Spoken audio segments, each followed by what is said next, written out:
سلام تخطاتلت نايز channel كما يتخونو تبوك تكونو ناي وترو تمنيتنان باقنانيو لومون كم وترو أقدا سنوانا وانت حسوتات حزنا لكم مسينا لنا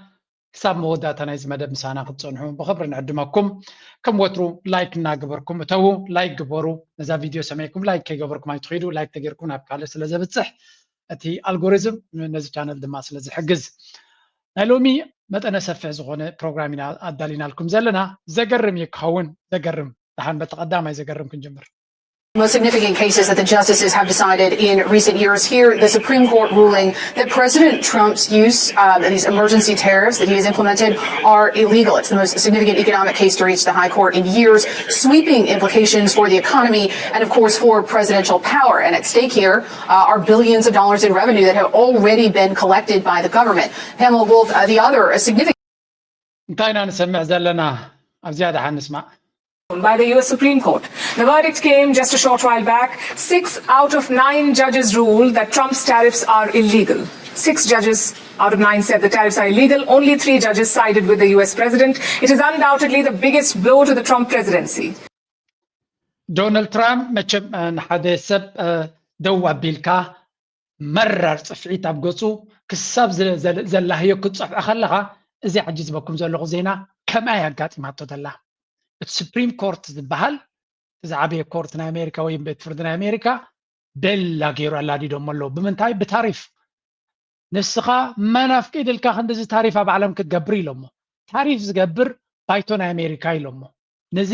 ዝትገብሮ ዝነበርካ በታሪፍ ጌርካ ነዛ ዓለም አናዊስ ከዘለኻ ስልጣን ይብልካን ከም ክትገብር ኢሎሞ እጂ ብዛዕባ ዓለም ሓልዮም ኣይኮነን እዚ መራሕዚ ስልጣን ብዘይብሉ እቲ ታሪፍ ዝበሃል ድማ ህዝቢ አሜሪካ ይዝኸፍሎ ዘሎ ስለዚ نيروبان أمريكان ينبرك خلقنا بله نزب أمريكا يزجرف زلوا سلزي إذا تجبر زلها زي حقاوي تبعيلو major blow بالزي كل هذا president ناتو كابز متكسب حجي تا سنترال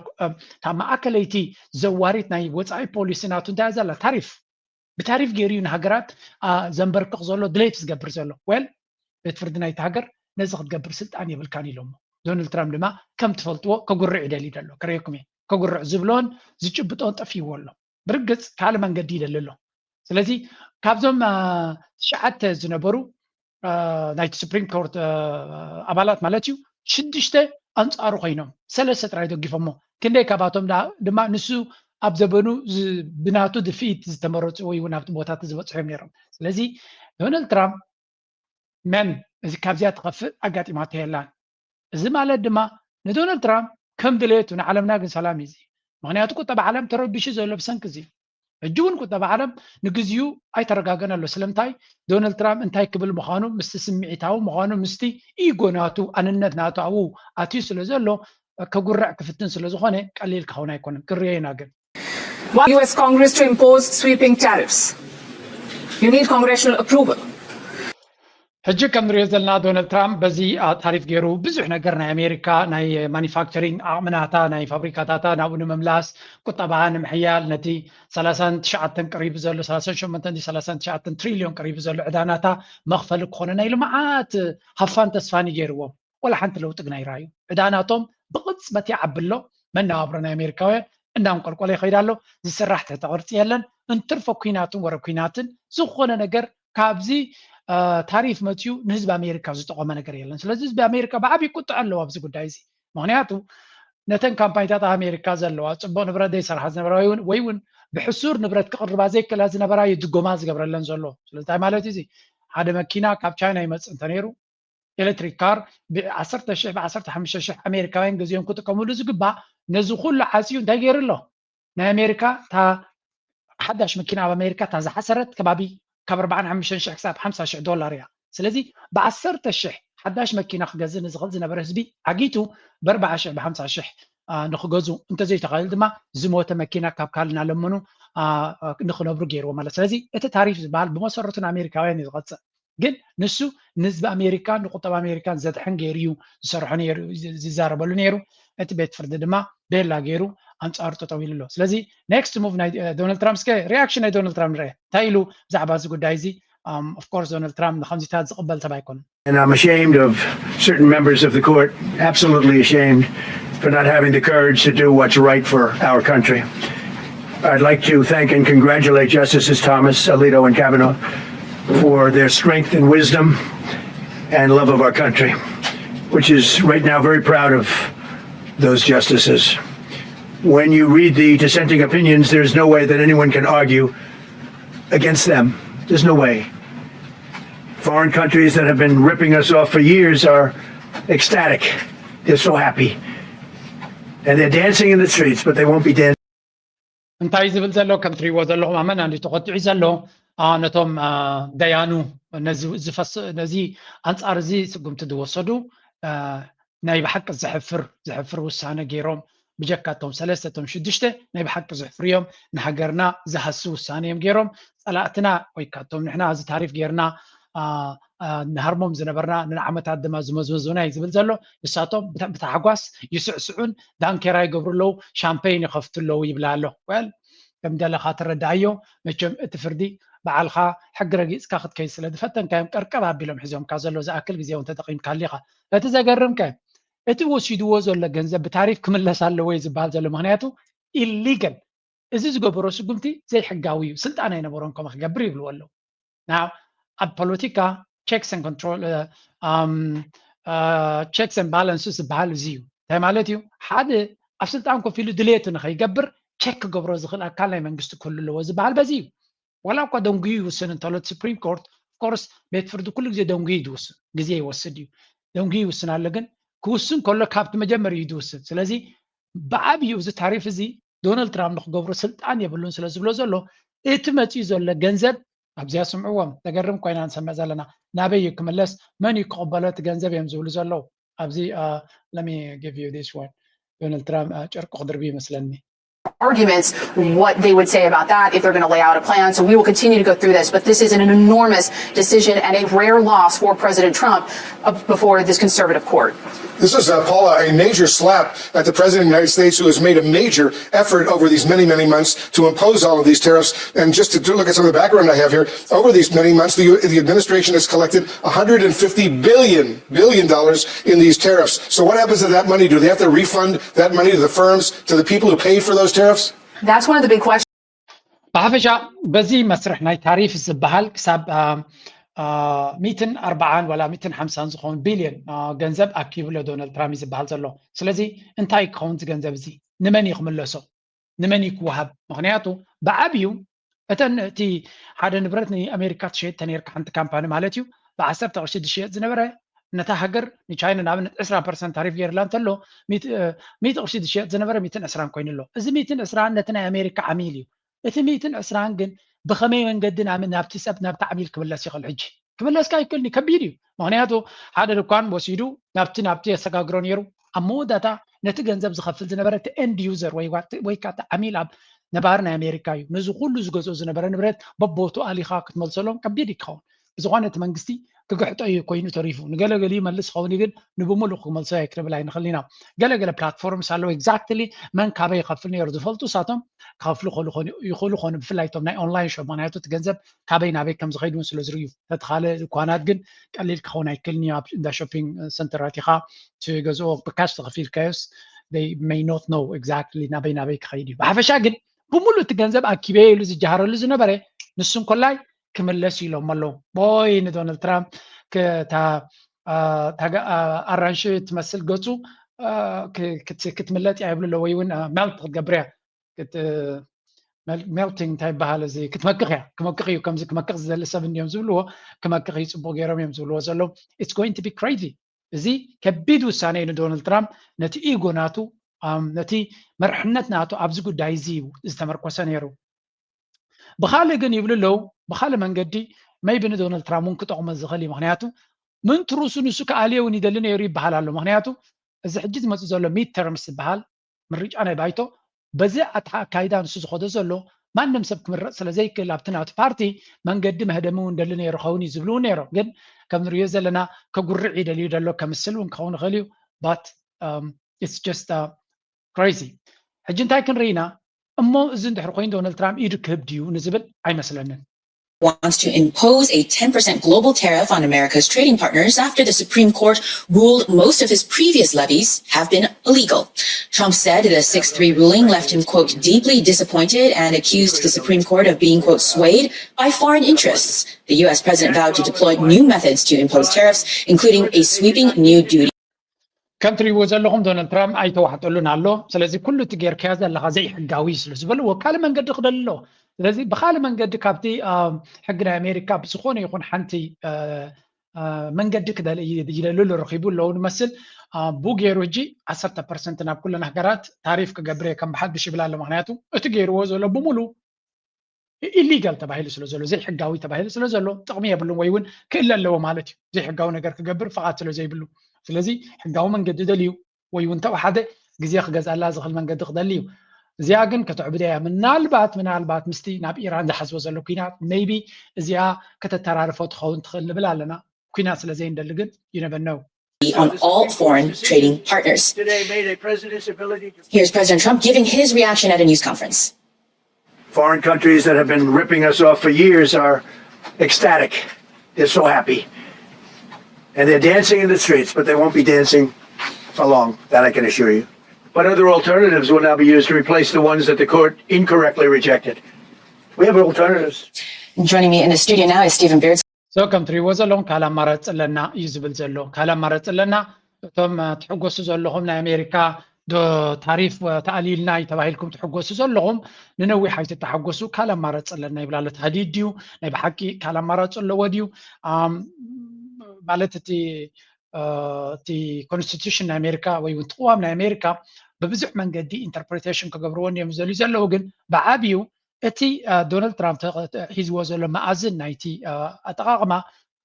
ንሓንቲ ሃገር ወይ እውን ሓደ ዕላማ ክሃርመሉ ይኽእል እዩ ንኩለን ሃገራት ከምኡ ንክገብር ግን ከፍቅዶ ይክእልኒ ዝብሉ ሰባት ኣለዉ ብሓፈሻ ግን ዶናልድ ትራምፕ كعبر يدلي دلو بزيا قداي زيا اسكي لحقاونات نايتا قداي كريا مغنياتو نمولا علم زصلو قداينا نرزالنا نمولا علم زصلو قداي زي مغنياتو دارغا زي تحرمت هاجر يلان هاجرات افريقيا بمولن 10% تحريما نيرن اوف كورس على ايرترا الامريكان سدل لنا اكسبورت نغبرل لنا الى كزاربا يكلني قال نقادونا ايرترا امريكا تسدو نغرات كلهم يخلخوني ግን ብዙሓት ንግዲ ናይ ዓለም ብዓብዩ ፀልዩ ዝነበረ አርኤስቲዩ ዶናልድ ትራምፕ ድማ መእተዊ ይደልሎ We have alternatives. Joining me and now he's responded with this 10% global tariff. How long will that last? I think that's exactly the question that everyone's wondering. You know, the Trump administration has a number of levers that it can pull, and it's made no bones about this in the past few months. And it said that if this ruling takes place, as it did take place, we have other mechanisms. The question really is, what is their legality? How would they actually fare before the courts? And what often ends up happening with a lot of Trump legislation, or a lot of his executive maneuvers, I should say, is that they do end up going before courts, and then they're challenged at some point later. Sometimes they're even pushed back. Exactly. ስለዚህ ሕጂውን እንታዮም ዝብሉ ዘለዉ ወላ እኳ ዶናልድ ትራምፕ ብካልእ መንገዲ ብካልእ ኣፍ ደገ ረኺቡ መፅኡ ክገብር ይደሊ እንተሎ ብትክክል ክንደምንታይ ሕጋውነት ከለዎ ሕጂ ዝገብሮ ቅድሚ ሕጂ ዝገብሮ ብምሉእ ሕጋዊ የብሉን ተባሂሉ ብሱፕሪም ኮርት እዩ ኸዚ ስለዚ ናብትን ዝበሃል መንገዲ የለን ማለት እዩ ምናልባት እግባይ ይብል ክኸውን እዩ አይ ዶንት ኖ ሓደ ስጉምቲ ካብ ሱፕሪም ኮርት ዝመፅእ እግባይ ክትብለሉ ትኽእል ዲኻ ኣይትኽእልን ነቶም ክኢላታት ናይ ሕጊ ይገድፈሎም ብሓፈሻ ግን ካብ ኣዘራርባ ናቱ ካልእ ኣልተርናቲቭ ካልእ ኣማራፂ ክደሊ ይብል ኣሎ እምበር ክንዋግኦ ኢና ወይ እውን ከም ብሓድሽ ክንማጎተሉ ኢና ዝብል ኣይሰማዕክዎም ካብቲ ዝሰማዕክዎ ክሳብ ሕጂ ብዓብዩ ግን እዚ ሓደ ዓብይ ፍፃሜ ከም ዝኾነ እዩ ዝንገር ዘሎ ንቁጠባ ናይ ዓለም ድማ ነዚ ኩሉ ማርኬት ይስረብሽዎ ዝነበረ ነቲ ኢንቨስትመንት ስታክ ማርኬት ንክሪፕቶ ንኩሉ ዕዳጋታት ረቢሹ ዝነበረ ኣርእስቲ እዚ ታሪፍ ዝበሃል እዩ ግን ኪንኡ ዝኸደ ድማ እዩ ኩናቱን ወረ ኩናትን ናይ ኣሜሪካ ፀብለልትነት ዶሚኒየንስ ሄጀመኒ ንምምላስ ሓደ ካብቲ ዝመረፅዎ መንገዲ እዚ ታሪፍ እዩ ነይሩ እዚ ኸ እንታይ እዩ ንሃገራት ኣፈራሪካ ትካላት ኣብ ኣሜሪካ ንክምለሳ ንኣብነት ታይዋን ዝበሃል ሃገር ሪኢኹም ኣለኹም ታይዋን ዝበሃል ሃገር 60 ሚታዊት ናይቲ ሴሚኮንዳክተርስ ዝዓበየ ዝበለፀ ንቴክኖሎጂ ዘድሊ ቺፕስ ወይ ከዓ ሴሚኮንዳክተርስ ዘፍሪ ሃገር እዩ ንታይዋን ብክንደይ ታሪፍን ገለና ኣፈራሪሁ ዳርጋ እቲ ዝዓበየ ሴክተር ናተን ኣሜሪካ ክእትዎ ቀሪቡ ኣሎ ስለዚ እዚ ኩሉ ብኸመይ ክቕየስ ሕጂ ኣፍኮርስ ታይዋን ኢልካ ጃፓን ኢልካ እዚኣቶም ኣብ ጅባ ኣሜሪካ ዘለዉ እዮም እንኮላ ኤሮፓ ንኣብነት መዓት መቕፃዕቲ ወሪድዋ ዘሎ እዚ ዘይሕጋዊ እንተተባሂሉ ኤሮፓውያን ደን እቲ 15% ደገሎ ተባሂሉ ዘሎ ከለ እዩ so that it means ኤሮፓውያን ንካምፓኒታት ናይ ኤሮፓ ቁሩብ ተስፋ ዝህብ ክኸውን ይኽእል እዩ ግን ኤሮፓውያን ካብ ዶናልድ ትራምፕ ክሕጉሱ ኢሎም ከምቲ ዘለዎ ላ ግበሩ ክብልዎ ክእሉ እዮም ንቻይና oh boy China is the biggest winner here China ዝበለፀ ክትከስብ እያ ካብዚ ጉዳይ እዚ ምክንያቱ ሓደ ቻይና ብታሪፉ ነቕ ክትብል ኣይከኣለትን ካብኡ ተሪፉ ድማ እቲ ተሪፉ ዘሎ ታሪፉ ተላዒሉ ካምፓኒታት ናይ ቻይና ኣፀቢቐን ክረብሐን ማለት እዩ ሰው ሃይ እዚ ብጣዕሚ ኣገራምን ኣደናቕን ኩነታት ክኸውን ከም ዝኽእል ኩሎም ይዛረቡ ኣለዉ ንሕና ከም ትሪእዎ ዘለኹም ዶናልድ ትራምፕ ኣብዚኣ ጉዳይ እዚኣ ብዙሕ እዩ ፈቲኑ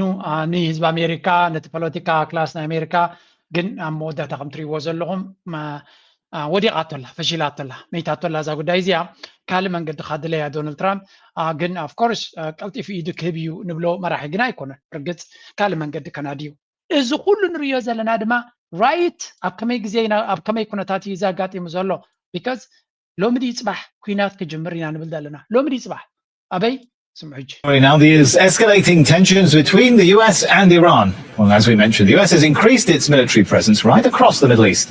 At the center is the aircraft carrier USS Abraham Lincoln, carrying fighter jets, including F-18s, F-35s, and electronic warfare aircraft. It's supported by several guided missile destroyers. ከም ትሪእዎ ዘለኹም ዶናልድ ትራምፕ ንኢራን ንምህራም ዳርጋ ናይ መዓልታት ሕቶ ተሪፍዎ ኣሎ ነቲ ውሳነ ንክውስን ኣብ ዝበሃለሉ ዝነበረ እዩ እዚ ኣገዳሲ ውሳነ ካብቲ ሱፕሪም ኮርት መፅኡ ዘሎ ስለዚ ንኢራን ንምህራም ዳርጋ ዝተወደአ ይመስል እዮም ዝብሉ ዘለዉ ኩላቶም እቲ ዝገብሮ ዘሎ ኣቀራርባ ናይ ወታደራዊ ዓቕሚ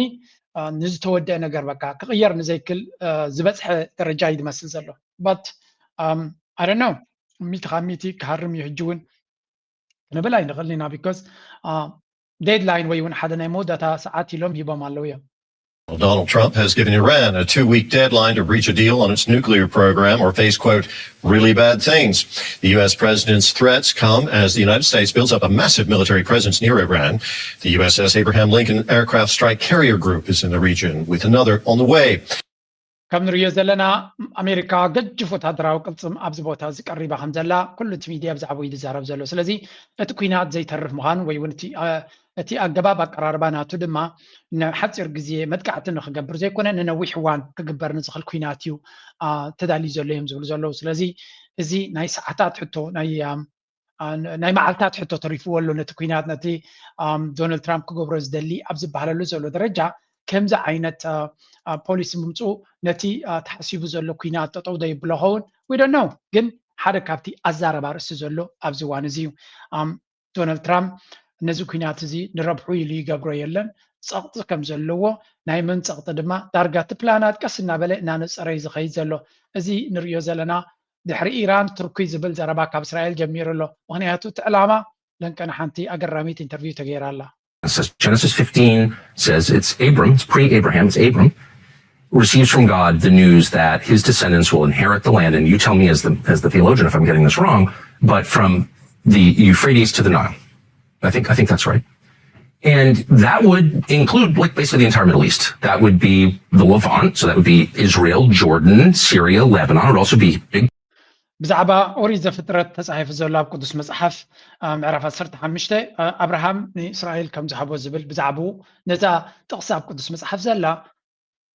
እንድሕሪ ከምኡ ነታ ቃል እትያ ከተተግብራ እዚ ኢንተርቪው ምስ መን እዩ ዝግበር ዘሎ ምስ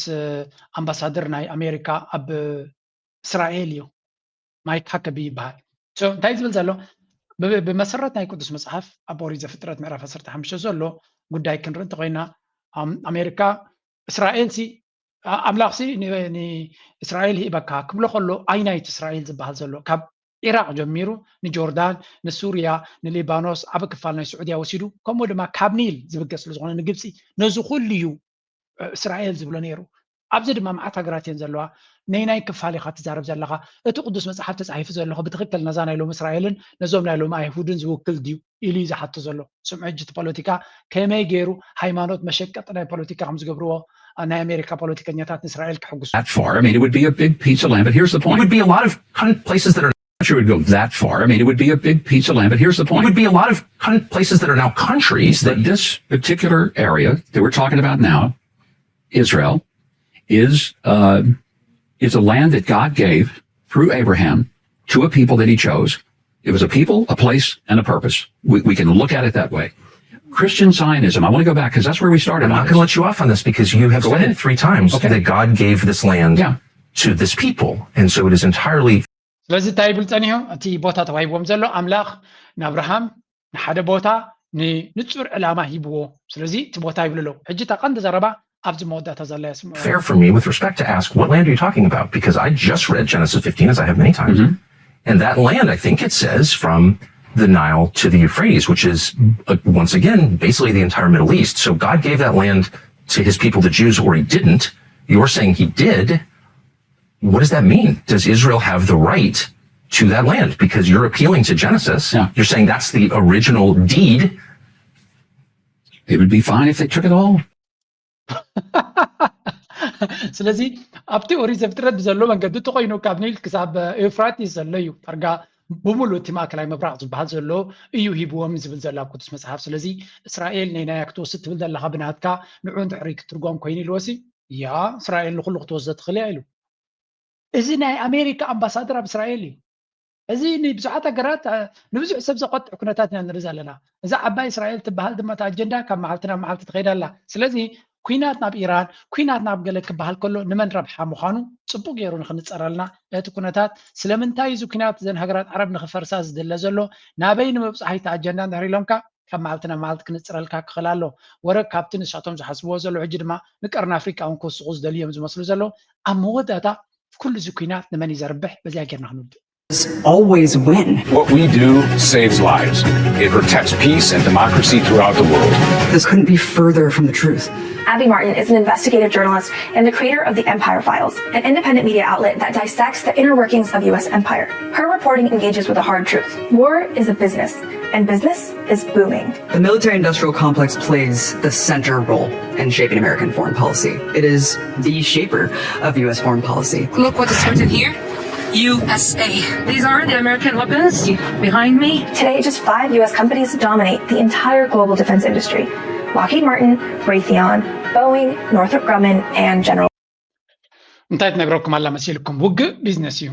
war is business ስለዚ ኣብዘን ዝሓለፈ 3-4 ዓመታት ብፍላይ ኩናት ናይ ዩክሬን ካብ ዝጅምር ከቢድ ዝኾነ ኩናት እዩ ዝካየድ ዘሎ መዓት ጥፍኣት የጋጥም ኣሎ ግን ብግልፂ ኣልረይዎ war is a business ውግእ ቢዝነስ እዩ ስራሕ እዩ ሃብቲ እዩ እተን ትካላት ዘን ትሪእዎን ዘለኹም 5 ናይ ኣሜሪካ ካምፓኒታት መዓት ቢልዮናት ክሳብ ትሪልዮን በፂሑ ሎ ሴልስ ናተን ስለዚ ውግእ ንገሊኡ ጥፍኣት ዕንወት ህልቂት ክኸውን ከሎ ንካልኦት ግን ገንዘብ ሃብቲ መክሰብ ዕቤት እዩ እዚ ንኣሜሪካ ነቲ ፎሬን ፖሊሲ ናይ ኣሜሪካ መን እዩ ዝቋፀሮ እንድሕር ኢልኩም እዚኦም ናይ ኣፅዋር ካምፓኒታት እቲ ሚሊተሪ ኢንዳስትሪያል ኮምፕሌክስ ዝበሃል ነቲ ፎሬን ፖሊሲ ናይ ኣሜሪካ ንሶም እዮም ዝቋፀርዎ ኩናቱን ወረ ኩናትን ድማ እንገይሮኦም ይንዕዖም that's why ድማ ኩናት ክቕፅል እዩ ንነዊሕ እዋን ክቕፅል እዩ ናይ ኣሜሪካ ፎሬን ፖሊሲ ኣብ ኩናት ዝተመርኮሰ እዩ ብዘይ ኩናት ተን ትካላት ኣይነብራን እየን እቲ ጋኔን ወይ እንታይ ብልዎ እቲ ሰይጣን እቲ ዲያብሎስ ገለ መግቢ ክትምግቦ ኣለካ እቲ ውግእ መግቢ ይደሊ እቲ መግቢ ድማ ውግእ እዩ ውግእ ይፈጥሩ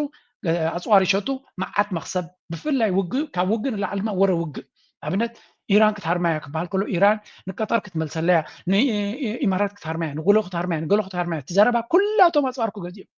ቀርኒ ኣፍሪካ ኩናት ኣሎ ኩሉ ሰብ ክገዛ ኣሎ ኤሮፓ ራሻ ክትሃርማ ትኽእል እያ ነቲ ክትሃርማ ንጀርመን ንፈረንሳ ኩለን ኣፅዋር ክገዛ ኣለዎን ስለዚ ንኣሜሪካ ትዝበለፀ እዩ ጃፓን ምስ ቻይና ክትዋጋእ ትኽእል እያ ቻይና ከተጥቃዓኩም ትኽእል እያ ናብቲ ክትመፅእ ትኽእል እያ ንታይዋን ንኢንዶኔዥያ ንቪየትናም ገለ ኩላቶም ኣፅዋር ይገዙ again it's a business ኮንሰፕት ድማ ብከምዚ ይቕፅል ኣልምሃም እንታይ ምዃኑ ትሽጣራ እናፈለጥና ንኸይድ ኣለና ኩሉ እዚ ሕጂ ኣብ ቀርኒ ኣፍሪካ ልክዕ ንኩናት ተዳልዩ ዘሎ እናበሉ ዝጉስጉስሉ ዘሎ ንመን ረብሓ ክንርየና Harsh and controversial statements have been released by officials of governments of both Ethiopia and Eritrea that have led to the recent escalation of both countries. Well, the Foreign Minister, Gideon Timotheus of Ethiopia. Stop calling this tension. Stop calling it posturing. This is pre-war positioning. 65% of Ethiopia's military is moving north. Eritrean mechanized units are advancing toward Mekelle. Tigray is fracturing from within. The Pretoria Peace is collapsing in real time. And the Horn of Africa is standing on the edge of its biggest interstate war in modern history. ከም ንሪኦ ዘለና ኩናት ናይ ቀርኒ ኣፍሪካ ከበሮ ሓምሓም ካብ ዝህረመሉ ሓያሊ ገይሩ ዘሎ ብፍላይ ድማ ኣብዚ ቅንያት እዚ ብብልፅግና ጥራይ ዘይኮነ ዳርጋ ሚድያታት ናይ ዓለም በዚ ሰፍሐ መልክዕ ክዛረበሉ ዝውዕል ዘሎ እዩ ቁርብትለይ ክንዛረበልኩም ክፍትና ገለ ካብቲ ነቲ ኩናት ዝዝረብ ዘሎ ካብ ዝተፈላለዩ ምንጭታት ሶርስ ክንገብር ስለ ንደሊ ብሉምበርግ ነውፅዎ ኣሎ ካልኦት እውን ኣብ ጉግል ኣቲኹም ድሕሪ ኢትዮጵያ ኤርትራ ኒውስ እንድሕልኩም ፅሒፍኩም ሎማዓንቲ ዓበይቲ ኣርቲክልስ ተፃሒፎም ኣለዉ ኣብ መንጎ ኢትዮጵያን ኣብ መንጎ ኤርትራን ፈፂሙ እቲ ኩናት ኣይተርፍን ናብ ዝብል መደምደምታ እዮም በፂሖም ዘለዉ ዝተፈላለዩ ክኢላታት ነቲ ዞባና ዞባ ቀርኒ ኣፍሪቃን ቀይሕ ባሕርን ዝከታተሉ ዘፅንዑ ዲፕሎማሰኛታት ኣብ ኣዲስ ኣበባ ዘለዉ ኣብ ደገ ዘለዉ ተፈላለዩ ከባቢ ዘለዉ ኣዘራሪቦም ዝረኸብዎ ሓበሬታ ዝረኸብዎ ሓደ ዲፕሎማት ካባና ንላዕሊ ዝሓሸ ሓበሬታ ከም ዝህልዎ ኣይጠራጥረን ኣነ ምስ ሰበስልጣናት ናይ መንግስቲ ምስ ናይ ስለላ ትካላት ምስ ላዕለዎት ኣዘዝቲ ሰራዊት ምስ ላዕለዎት ኣመራርሓ ናይ ፖለቲካ ዝራኸቡ ኣካላት ስለ ዝኾኑ ካባና ዕርዩ ዝሓሸ ዝርዝር ዝኾነ ሓበሬታ ክህልዎም እዩ ነዚ መሰረት ገይሮም ከዓ እዮም ብሉምበርግ ኣይተርፍን ዝብሉ ዘለዉ ብሉምበርግ ውፅዎ ዘሎ ሓበሬታ ሪኢኹምዎ እንድሕር ኮይንኩም ኣፅዋር ሰራዊት ክልቲኦም ሃገራት የቀራርቡ ከም ዘለዉ ናብ ዶባት የቕርቡ ከም ዘለዉ ይሓቢሩ ዘሎ ከምዚኣ ንብለኩም ዘለና እዚ ጉዳይ እዚ ብርግፅ ኩናት ክጅምር ድዩ ኣይጅምርን ክልቲኦም ዓቢ ክፈልጦ ዝኽእል ዓቢ ነቲ ኩናት ክገብሮ ድዩ ኣይገብሮን መዓስ ክገብሮ እዩ ብኸመይ ክገብሮ እዩ ዝያዳ ብልፅግና ክፈልጦ ዝኽእል ምክንያቱ ንሱ እዩ ነቲ ኩናት ክጅምር ዝደሊ ዘሎ ስለዚ እዚ ጉዳይ እዚ ዳርጋ እቲ ኩናት ንክግበር ብብዙሕ መንገዲ ድፊኢት ዝግበረሉ ዘሎ ኩነታት ምዃኑ እዩ ዝንገር ዘሎ ወይ እውን ኣሜሪካ ዋላ እውን እቲ ኩናት ክጅምር ይደሊ እየ እንተዘይበለት እቲ ኩናት ክኸውን ኣይደልን እየ ፀጥታን ሰላምን ኣብቲ ከባቢ የገድሰኒ እዩ እንተበለት እዚ ኩናት ይዳሎ ከም ዘሎ ኣቢ ዘይተዓደነ ሰራዊት ክሳብ 65% ሰራዊት ናቱ ንሰሜን የቕርቦ ከም ዘሎ ኣብ ንሪእየሉ ዘለና ወላ ሓንቲ ስጉምቲ ይወስዱ ኣለውን ሓደ ነዛ ነገር እዚኣ ፅቡቅ ገይሩ ኣብዚያ ገሊፅዋ እንታይ ኢሉ ፅሒፉ መስለኩም ሓደ ብዛዕባ መርገፂ ናይ ኣሜሪካ ፅኢልና እዚ ናይ ኣሜሪካ ነቲ ኩነታት ከም ዘይፈልጥዎን ዘይከታተልዎ ከም ዘለውን ኮይኖም ክቐርብዎ ዝደልዩ እቲ ነገር ፅቡቅ ጌርካ ተረዲኻዮ ዝበለፀ ኢሉ እንታይ ኢሉ ዝፅሒፉ ነይሩ what is most interesting about this mass mobilization of forces and military equipment is you can be absolutely certain that the US intelligence has been watching this for weeks and yet there has been no public or private efforts by the US diplomats to intervene. This is despite Trump personally saying that he is going to end the war in Sudan and that he is going to mediate a lasting agreement on the GERD between Sudan, Egypt, Ethiopia and Egypt. Does anyone in the sometimes will zalo better to bala Bloomberg went to say in an article refer gary na America ስለያው መርበባት ሳተላይት ኢሜጅስ ነዚ ኩናት እዚ ጽቡቅ ገይሮም ይፈልጡ ወይም እንታይ ይካየድ ከም ዘሎ እንታይ ማለት ታክብል ደልየ ሳተላይት ኢሜጅስ ናቶም ካሊ ይዝርኢ ናይ ዓቢ ሰራዊት ከመይ ሊንቀሳቀስ ኣሎ ብፅርግያታት ድንቀሳቀስ ዘሎ ብቪዲዮታት ዝወፁ ዘሎ they know this ንኩናት ብድላዋት ይግበር ከም ዘሎ they know ስለምታይ ስቂሎም ኣሎ እንተሪልካ ግን because they're part of it ነቲ ኩናት ይደልይዎ ኣለዉ እኳ እንተደይበልና ኢማራት ትደልዮ ኩናት ስለ ዝኾነ እስራኤል ትደልዮ ኩናት ስለ ዝኾነ ኣሜሪካ ርያ ከም ዘይረኣየት ዋላ እውን ረብሓናታ በዓሉታ ዝፅለ ምዃና ፈለጠት that's why ብተደጋጋሚ ፀጥታን ሰላምን እንደልብለው ኣብ ቀይ ባሕሪ ፀገም ክፍጠር ኣይደልዩን እዮም ዘለዉ ግን ኢማራት ነቲ ጉዳታት ናይ ኣሜሪካ ርኢኹም ከም ዘይረኣኹም ኩኑ ብገንዘብ ነቲ ምሕምሕዳር ናይ ዶናልድ ትራምፕ ብገንዘብ ብሎቢ ብካልእ እናገበሩ ነዚ ኩነታት እዚ ርኦም ከም ዘይረኣዩ ክኾኑ እዮም ዝሓትዎም ዘለዉ ሱዳን ኣብ ከቢድ ቅልውላዋት እያ መዕለቢ ተሳኢኑላ ንጎም ምሸት ብዛዕባ ኣብ ዝዝረበሉን ዝእወየሉን ዘሎ ግዜ ኢትዮጵያ ዝበሃል ሃገር እናወደቃ ኣብ ዝኸደሉ ዘሎ ግዜ ተወሳኺ ዝሰፍሐ ናይ ዕንደራ ኩናት ንምክያድ ንዝብገስ ዘሎ እሞኻ ብግልፂ ብቪድዮ ዝተቐድሐ ብሚድያታት ናቱን ኮላይ ኣፅዋራት ናቱ ንጎም ምሸትን ስኢሎም ኣብ ሚድያ ኣብ ዘቐምጡሉ ዘለዉ ነዚ ኩሉ እናረኣየት ዓለም ኣሜሪካ is doing nothing is saying nothing ይዛረቡ ኣለውን ይገብሩ ኣለዉ good thing ኣብ ኖርማል ግዜ ከምዚ ዓይነት ክመፅእ ከሎ ከም ኤርትራዊ أزيخ حماك سمعك يخليه مهنياتو العالم أتوم صلاتي كورخ ما تخلهم كل جزيا سقتبل ويوين تحجز ويشفان تقبر إيرترا سقم تغتوسط كلاجن قدامات أنصار إيرتراي أبز عجو كنا خنري خلنا جن بلصقنا سراويتون سمين انقساقسالو ويون كونتات ناب سمين قص يقربلو دحري لومنا ويل انتينا نبل بلصقنا نمعلت عمرو كحصر يقادادمالو تراينا نفلط نقل زي اسمعوا ليمو كانت حزينا The TPLF. And remember, from 2020 to 2022, there was a fierce battle between the Ethiopian National Defense Forces from the on side of the border to fight the TPLF. Right now, as the Ethiopian National Defense Forces is going up north towards a conflict with the Eritrean National Defense Forces, the people in the middle are the TPLF. As you can see in this particular map, the TPLF lie right at the border with Eritrea. But the Tigray People Liberation Front أبزج كم نريد زلنا تي سراويتنا يبلتقنا بخلت منقد نزيان مخص معكم شو حدا فيتو كنا تحازو ተጠናኺሩ ይቕጽል ከም ዘሎ ተሓቢሩ ሰራዊት ምክልኻል ኢትዮጵያ ናብ ትግራይ ብዝተፈላለዩ ኣንፈታት ዝገብሮም ዘሎ ምንቅስቓሳት ብዘይ ምቁራጽ ይቕጽል ከም ዘሎን ብወገን ሓይልታት ትግራይ እውን ተመሳሳሊ ሰፋሕቲ ምውፋራት ይካየዱ ከም ዘለውን ተገሊጹ ኣሎ ናብ ኣዲስ ኣበባ ዝኣተው ሰለስተ ነባራት ኣዘዝቲ ሓይልታት ትግራይ TDF-ን እቶም ኣብታ ኣዲስ ኣበባ ዝጸንሑ ሓይልታት ሰላም ትግራይ TPF ዘጣየሹ ጀነራላትን ትግራይ ላዕለዎት ወተሃደራዊ መኮንናት ኢትዮጵያ እውን ኣብ ወሳኒ ዝኾነ ኣኼባ ክቕመጡ ተወሲኑ ከም ዘሎ ይግለጽ ኣሎ ወተሃደራዊ ካውንስል ሰራዊት ምክልኻል ኢትዮጵያ እቶም ተጋሩ ጀነራላት ብዛዕባ ኣብ ጫፍ በፂሑና ተባሃለ ዘሎ ኩናት መሰረት ብምግባር ኩነታት ሕወሓትን ሻዕብያን ብጭቡጥ ከብርሁ ከም ዝተወሰነ ተገሊጹ ብወገን ሕወሓት ዝተጣየሸ ወተሃደራዊ ኮማንዶ እውን ኩናት ንምኽባር ላዕላውነትን ምምላስ ተመዛበልትን ዝብል ጭርሖ መዚዙ እዋናዊ ኩነታት ገምጊሙ ንዘይተርፍ ግጥም ክዳሎ ተወሲኑ ምውፋር ሓይልታት ከም ዝጀመረ ካብ መቐለ ዝበፅሐና ሓበሬታ ኣመላኺቱ ኣሎ ሰራዊት ምክልኻል ኢትዮጵያ ብወገን ምዕራብ ትግራይ ኣዝዩ ግዙፍ ሓይሊ ይሃንጽ ከም ዘሎን ምትዕርራያት ኮራትን ኣሃዱታትን ተኻይዶም ከም ዘለዉ እውን ንምፍላጥ ተኻይሉ ኣሎ ሰራዊት ምክልኻል ኢትዮጵያ ናብ ትግራይ ካብ ክልላት ኢትዮጵያ ወፂኡ ይግዕዝ ብምህላው ኣብ ካልኦት ክፋላት ኢትዮጵያ ዝተፈጠረ ጸገም ጸጥታውን እቲ ካልእ ጉዳይ ኮይኑ ኣሎ በዚ ድማ እቶም ዝረኣዩ ዘለዉ ስጋኣታት ጸጥታ ንምክልኻል መንግስቲ ልዑል ድልውነት ቴክኖሎጂ ኩናት ክህሉ ከም ዝኣዘዘ ይተሓቢሩ ብመሰረት ጸብጻብ ኣጃንስ ፍራንስ ፕረስ ሰራዊት ምክልኻል ኢትዮጵያን ሓይልታት ትግራይን ናብ ደቡባዊ ከባቢታት ይግዕዙ ብምህላዎም ሓደጋ ኩናት ይውስኽ ምህላው ዲፕሎማስያውን ምንጭታት ምዕራባውያን ተወኪሱ ጸብጺቡ ኣሎ ሓይሊ ምክልኻል ኢትዮጵያ ንትግራይ ይኸባሎ ክብል ሓደ ምንጭ ክገልጽ እንከሎ ምንጭ ትግራይ ድማ ነቲ ኩነታት ልዑል ምጥንኻር ዘለዎ ምንቅስቓስ ሓይልታት ክብል ገሊጽዎ እዩ ኣብ ክልል ኣምሓራ ዞባ ሰሜን ወሎ ከተማ ቆቦ ነበርቲ ወጥርና ወሰኺ ከም ዝመፀን ሓይልታት ፌደራልን ክልልን ናብታ ከተማ ምእተዋምን ገሊጾም ኣለዉ ነበርቲ ንኣዲስ ስታንዳርድ ኣብ ዝሃብዎ ሓበሬታ ኣብ ቀረባ እዋን ሰራዊት ምክልኻል ፌደራል ብወገን ዓፋር ናብታ ከተማ ከም ዝኣተወ ቅድሚ ሓደ መዓልቲ ድማ ፍሉይ ሓይሊ ክልል ኣምሓራ ኣብ ቆቦ ከም ዝተረኣየ ሓቢሮም ኣለዉ ሲቪል ማሕበራት ኣብታ ከተማ እናዓበየ ዝኸይድ ዘሎ ስግኣት ንምምላስ ካብ ባንክታት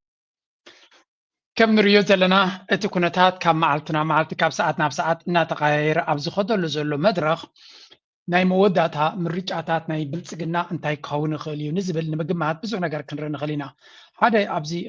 قصالي كنحسبلو زلنا ويون قصالي زملالس حتون تولو ابي احمد سلم تايزر بزلو اتي قداما يزجمرو كينات وصيتو ايريون دي زلو ندريلنا دحان قال كابتي حبريتا كنب كنفتن ليتس جو የሚወጡ መረጃዎች እንደሚያመለክቱት የአብይ አህመድ አገዛዝ በአማራ ክልል የሚደረገውን ውጊያ ለመቀጠል እንዳይችል የበጀት እጥረት እንደገጠመው ተመልክቷል። ይህንን የበጀት እጥረት ለመቅረፍ ማህበረሰቡ በየቤቱ እንዲያዋጣና ነጋዴዎች በከፍተኛ መጠን መዋጮ እንዲያደርጉ አስገዳጅ መመሪያ መተላለፉን ነው የሰማነው። ጦርነቱን ተሸከሙት ብለዋል የአብይ ጀነራሎች ሰሞኑን ወደ ታች ባወረዱት መመሪያ ላይ። እስቲ ከአማራ ክልሉ ወቅታዊ ሁኔታ እንጀምር። ምን አለ كم ريو زلنا أبكل الأمحرة كم معلتنا معلتي نأبي أحمد بق زينا يكونن دمصو زلو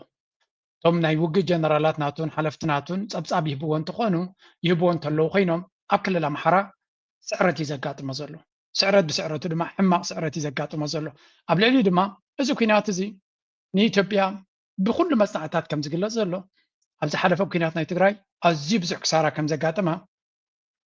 كوتيا أبكل الأمحرة سفع كسارة تقاطي موهم زلو حجون تقونا بدقوماتات زقص زلو كطباناتو من جناي توتو ترايدي كونس اتي بيزنس از يوجوال ولو ان تعب كتما زمتن بيزنس اب كتما بدي سابان كبابيون دي قطبانا ايتوبيا زلو ابو تحصير زلو ابا محرا بيزنس يبلو بنا بزوان زي دارغا تي تكلل سي ንቢዝነስ ዘይምችእ ኮይኑ እዩ ትግራይ ወፂኡ ይግደፈወሱ ኣምሓራ ድማ ብዓብዩ ንቢዝነስ ምችእ ኣይኮነን ኦሮሚያ ክፋል ናቱ ምችእ ኣይኮነን ዘሎ ምስቲ ናይ ኦሮሞ ሊበሬሽን ኣርሚ ዝበሃል ወይ ኦኤልኤ ዘሎ ወይ ካልኦት ሕጂ እቲ ቁጠባ ኣለና ኢሉ ዝጀሃረሉ ዘሎ ኣብ ኣዲስ ኣበባ ከባቢ ዘሎ እዩ ኢቭን ኣብ ኣዲስ ኣበባ ከባቢ ዘሎ ቁጠባ ድማ ፅንሕ ኢለ ክርአኩም እንታይ ዓይነት ብድሆታት ብፀጥታ ደረጃ ጥራይ ይመፁ ከም ዘሎ ስለዚ a reasonable person ሓደ ብሎጂክ ዝሓስብ ሰብ ተራ ሰብ ማለት እዩ ከምዚ ዓይነት ኩነታት ናብ ኢንቨስትመንት ወይ ናብ ካልእ ክሓስብ ኣይክእልኒ ግን ብድጎማ ዝቕፅል ቁጠባ ብዝተፈላለዩ ናይ ኮንፈረንሳትን ናይ ካልእ ኢቨንትስ እናገበሩ ሃርድ ካረንሲ ናይ ወፃኢ ሸርፊ ከም ዝረክብ ይገብርዎ ኣለዉ ንሱ ድማ እተን ዝረኸበን ገንዘብ ንህዝቢ ኣብ ምዕንጋል ንህዝቢ ኣብ ምምጋብ ኣይኮነን ዝጥቀመለን ኩናት ንምንዋሕ ከምኡ ድማ ነቲ ናይ ብልፅግና ሸው ንምፍጣር ይጥቀመለን ኣሎ በዚያ ድማ ይቕፅል ኣሎ ምክንያቱ እቲ ካብ ቁፅፅር ወፂኡ ዘሎ ህዝቢ ብውን ዝሕተት ስለ ዘይኮነ ኣብነት ኣብ ክልል ኣምሓራ ትምህርቲ ኣብ ብዙሕ ቤት ትምህርትታት ጠጠው ኢሉ ዘይብሎ ሂደዝን ኬር ከም ዓብ ኣጀንዳ እውን ኣይዝረብን እዚ ኣብ ኦሮሚያ ብዙሓት ቤት ትምህርትታት ተዓፀው ኣሎ ብሰንኪ ናይ ፀጥታ ፀገም ዝግድሶ ሰብ ኣይኮነን ብሓፈሻ ኣብይ ኣሕመድ ዘጋጥሞ ዘሎ ኩነታት ናይ ሴኪሪቲ ፌይለር ዓብዩ ብቐሊሉ ኸ ሕጂ ድማ ባጀት ሓፂርዎ ኣሎ ይብሎ ኦፍኮርስ ባጀት ክሓፅሮ እዩ ምክንያቱ ኣይኮነን ንብልፅግና ዝመስል ሃገር ኣይኮነ ካልኦቶም ኣለና ዝብሉ ኤሮጳውያን እውን እንትኾኑ ኩናት ጅባኻን ቁጠባኻን ረማዕ ከም ዘብሎ ኣሜሪካ ኣብ ኩናት ናይ ኣፍጋኒስታን ዘጋጠማ መስማር ዝኣተዋ ቁጠባ ክሳብ ሕጂ ትዕዳ ክንዲ ምንታይ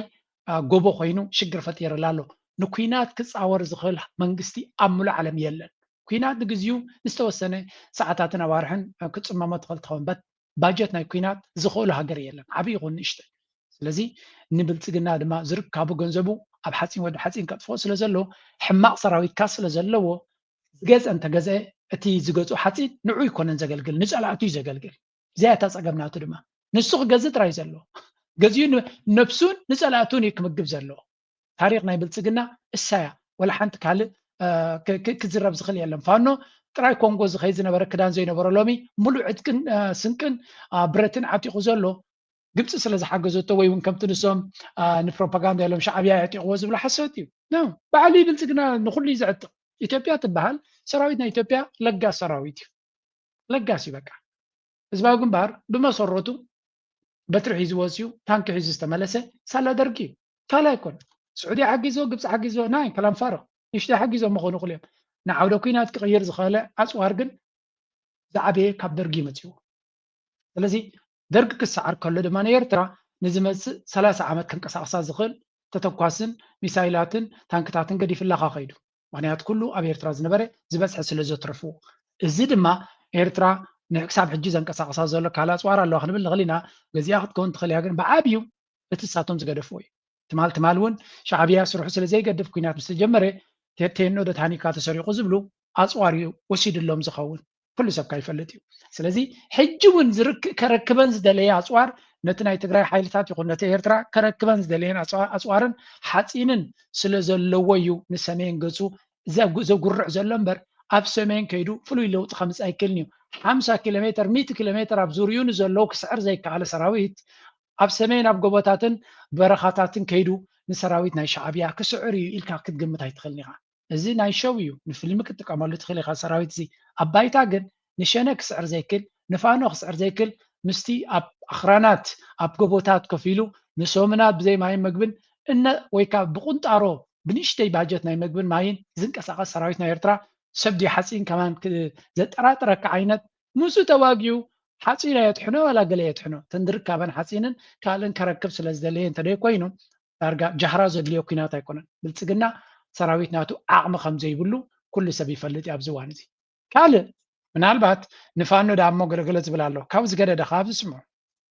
ያመለክተው ደግሞ በኦሮሚያ ክልል በአዲስ አበባ በ35 ኪሎ ሜትር ርቀት ላይ በምትገኘው ሙሉ ወረዳ ላይ ሰኞ ገበያ በተባለ ከተማ ላይ የኦሮሚያ ነጻነት ሰራዊት በከፈተው ማጥቃት እንቅስቃሴ በስልጠና ላይ የነበሩ ከ70 በላይ የአገዛዙ ሚኒሻዎች መደምሰሳቸውንና የኦሮሞ ነጻነት ሰራዊት ከተማዋን መቆጣጠሩን ከሰሞኑ በርካታ ከተሞችንና አካባቢዎችን እየተቆጣጠረ እንደሚገኝና በአንዳንድ ቦታዎችም ላይ የትራንስፖርት አገልግሎት መቋረጡ በተለይ በሰሞኑ በዙዋይ ዱግዳ በሚባለው ወረዳ ላይ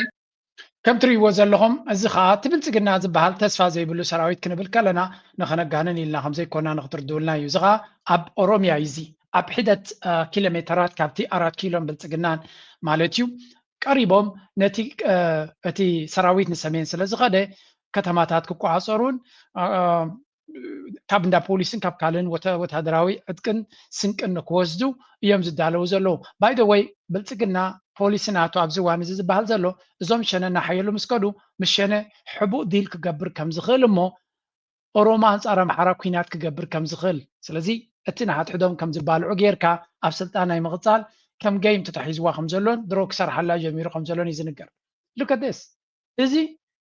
هبل تجينا هاجر هانس على غزبل كم زي عينت ناي security تساقم يقاتمو كم زي عينت ناي security تساقم نزلوها كم هاجر يلكا أفقدو كتفكرلون كتجهرلون كتتاقعلون كتاقعلون كتسمع كلها بحكي كسمع كذا لويون كتقمت علىك نمنتها يوم ساعة كندوز دي شوفنو لتلك because it's serving for the purpose نتي إذا كوينات يكون أبي أحمد يتوبيا يلو استمرت أمرح ليكونه نتو ما قلتو يلو استمرت أمرح سلسغونه كندوز زقات أما يقاتم الميديا أي زارو بلوني أب هذا هاجر أب سوداني خا 5 عينات نقر تري من البات مستي هاجر تماق إلى يكتب الكلا غمبر هذا ما أكل من قصر له واتب له هاجر خب سودان دفليا نقر انتولو أبي أحمد أدي سابع عزيز سلوزلو ترى سودان إثيوبيا في اللي ناتن أبز حجي هذا نقر ترى هاخذ تقول أبي أحمد أدي سابان أتي ما أكلاي منقستن أبو كفيل سلوزلو بقمت قالوا سرايتنا منقست السودان كاب كارتوم كسدت تقديدو أبور السودان كيدو سلوزنا بريت في اللي مبر أتعنواتن أتنريو زلنا أكايدان تمساسالنا تالو ناو أب كبابي ينزل لصقم كفتا زي كل سراويت ناتو نسمين كيدو عبا نقر كقبرين دحري لهم كا هو سبك انوات كفتر خلخوني مريت كبرس خلخوني من هذا حتى انت تكيسو كله اب سماي كله كفشل سلازي كونه قال يا مريت كوردي حزب كسادد خلخوني حزب سيفيل كقتل خلخوني they can do that زي كم عواتي قطر ويمسو of course نيرترا مدخام نيرترا مدفع حزب يرترا مدفع اكل نايتي اجندا سلازغونه نعطاتهم حد سدران يرترا تقاتل كاون امنوي كوينات عوات على لخي خاطب نعطي إرترايان 5 مليون و 3 مليون مدحري لهم حتى سدران تقتيل كاون بناتهم كالكوليشنز أبتي معريت سن عوت على خاطب زيد كون دامبر نسراويتنا إرترا قتيمهم كسعروهم يميلو سيريس لزقمت سبيلا أما كم زي اللي خلو ده واي نكوينات هندات زلو يمزول زلو كلتا نقرات كريكمين إثيوبيا بخرى نازب بحال حدا أرتيكل أو تينيرو أبي نقدني نكوينات كقبرنا بإرترا قدني كوينات كوج سلامتاي نزبل دما well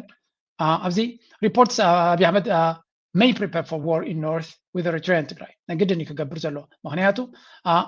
ولا كوا السعود عربن تركن بتتقاقامي نزي حساب زيت أتوقبلو ساقطي قبرو لنتلو لوخاتناتهم أردوان بأكال اتدمات زعبي تيب توب دبلوماتنا السعودية متيوم كلتيوم قدف زي جيجا خات قبر زلغا حرقا خات فتر زلغا نخالو ترايدي كونسم كلها عخان تبلو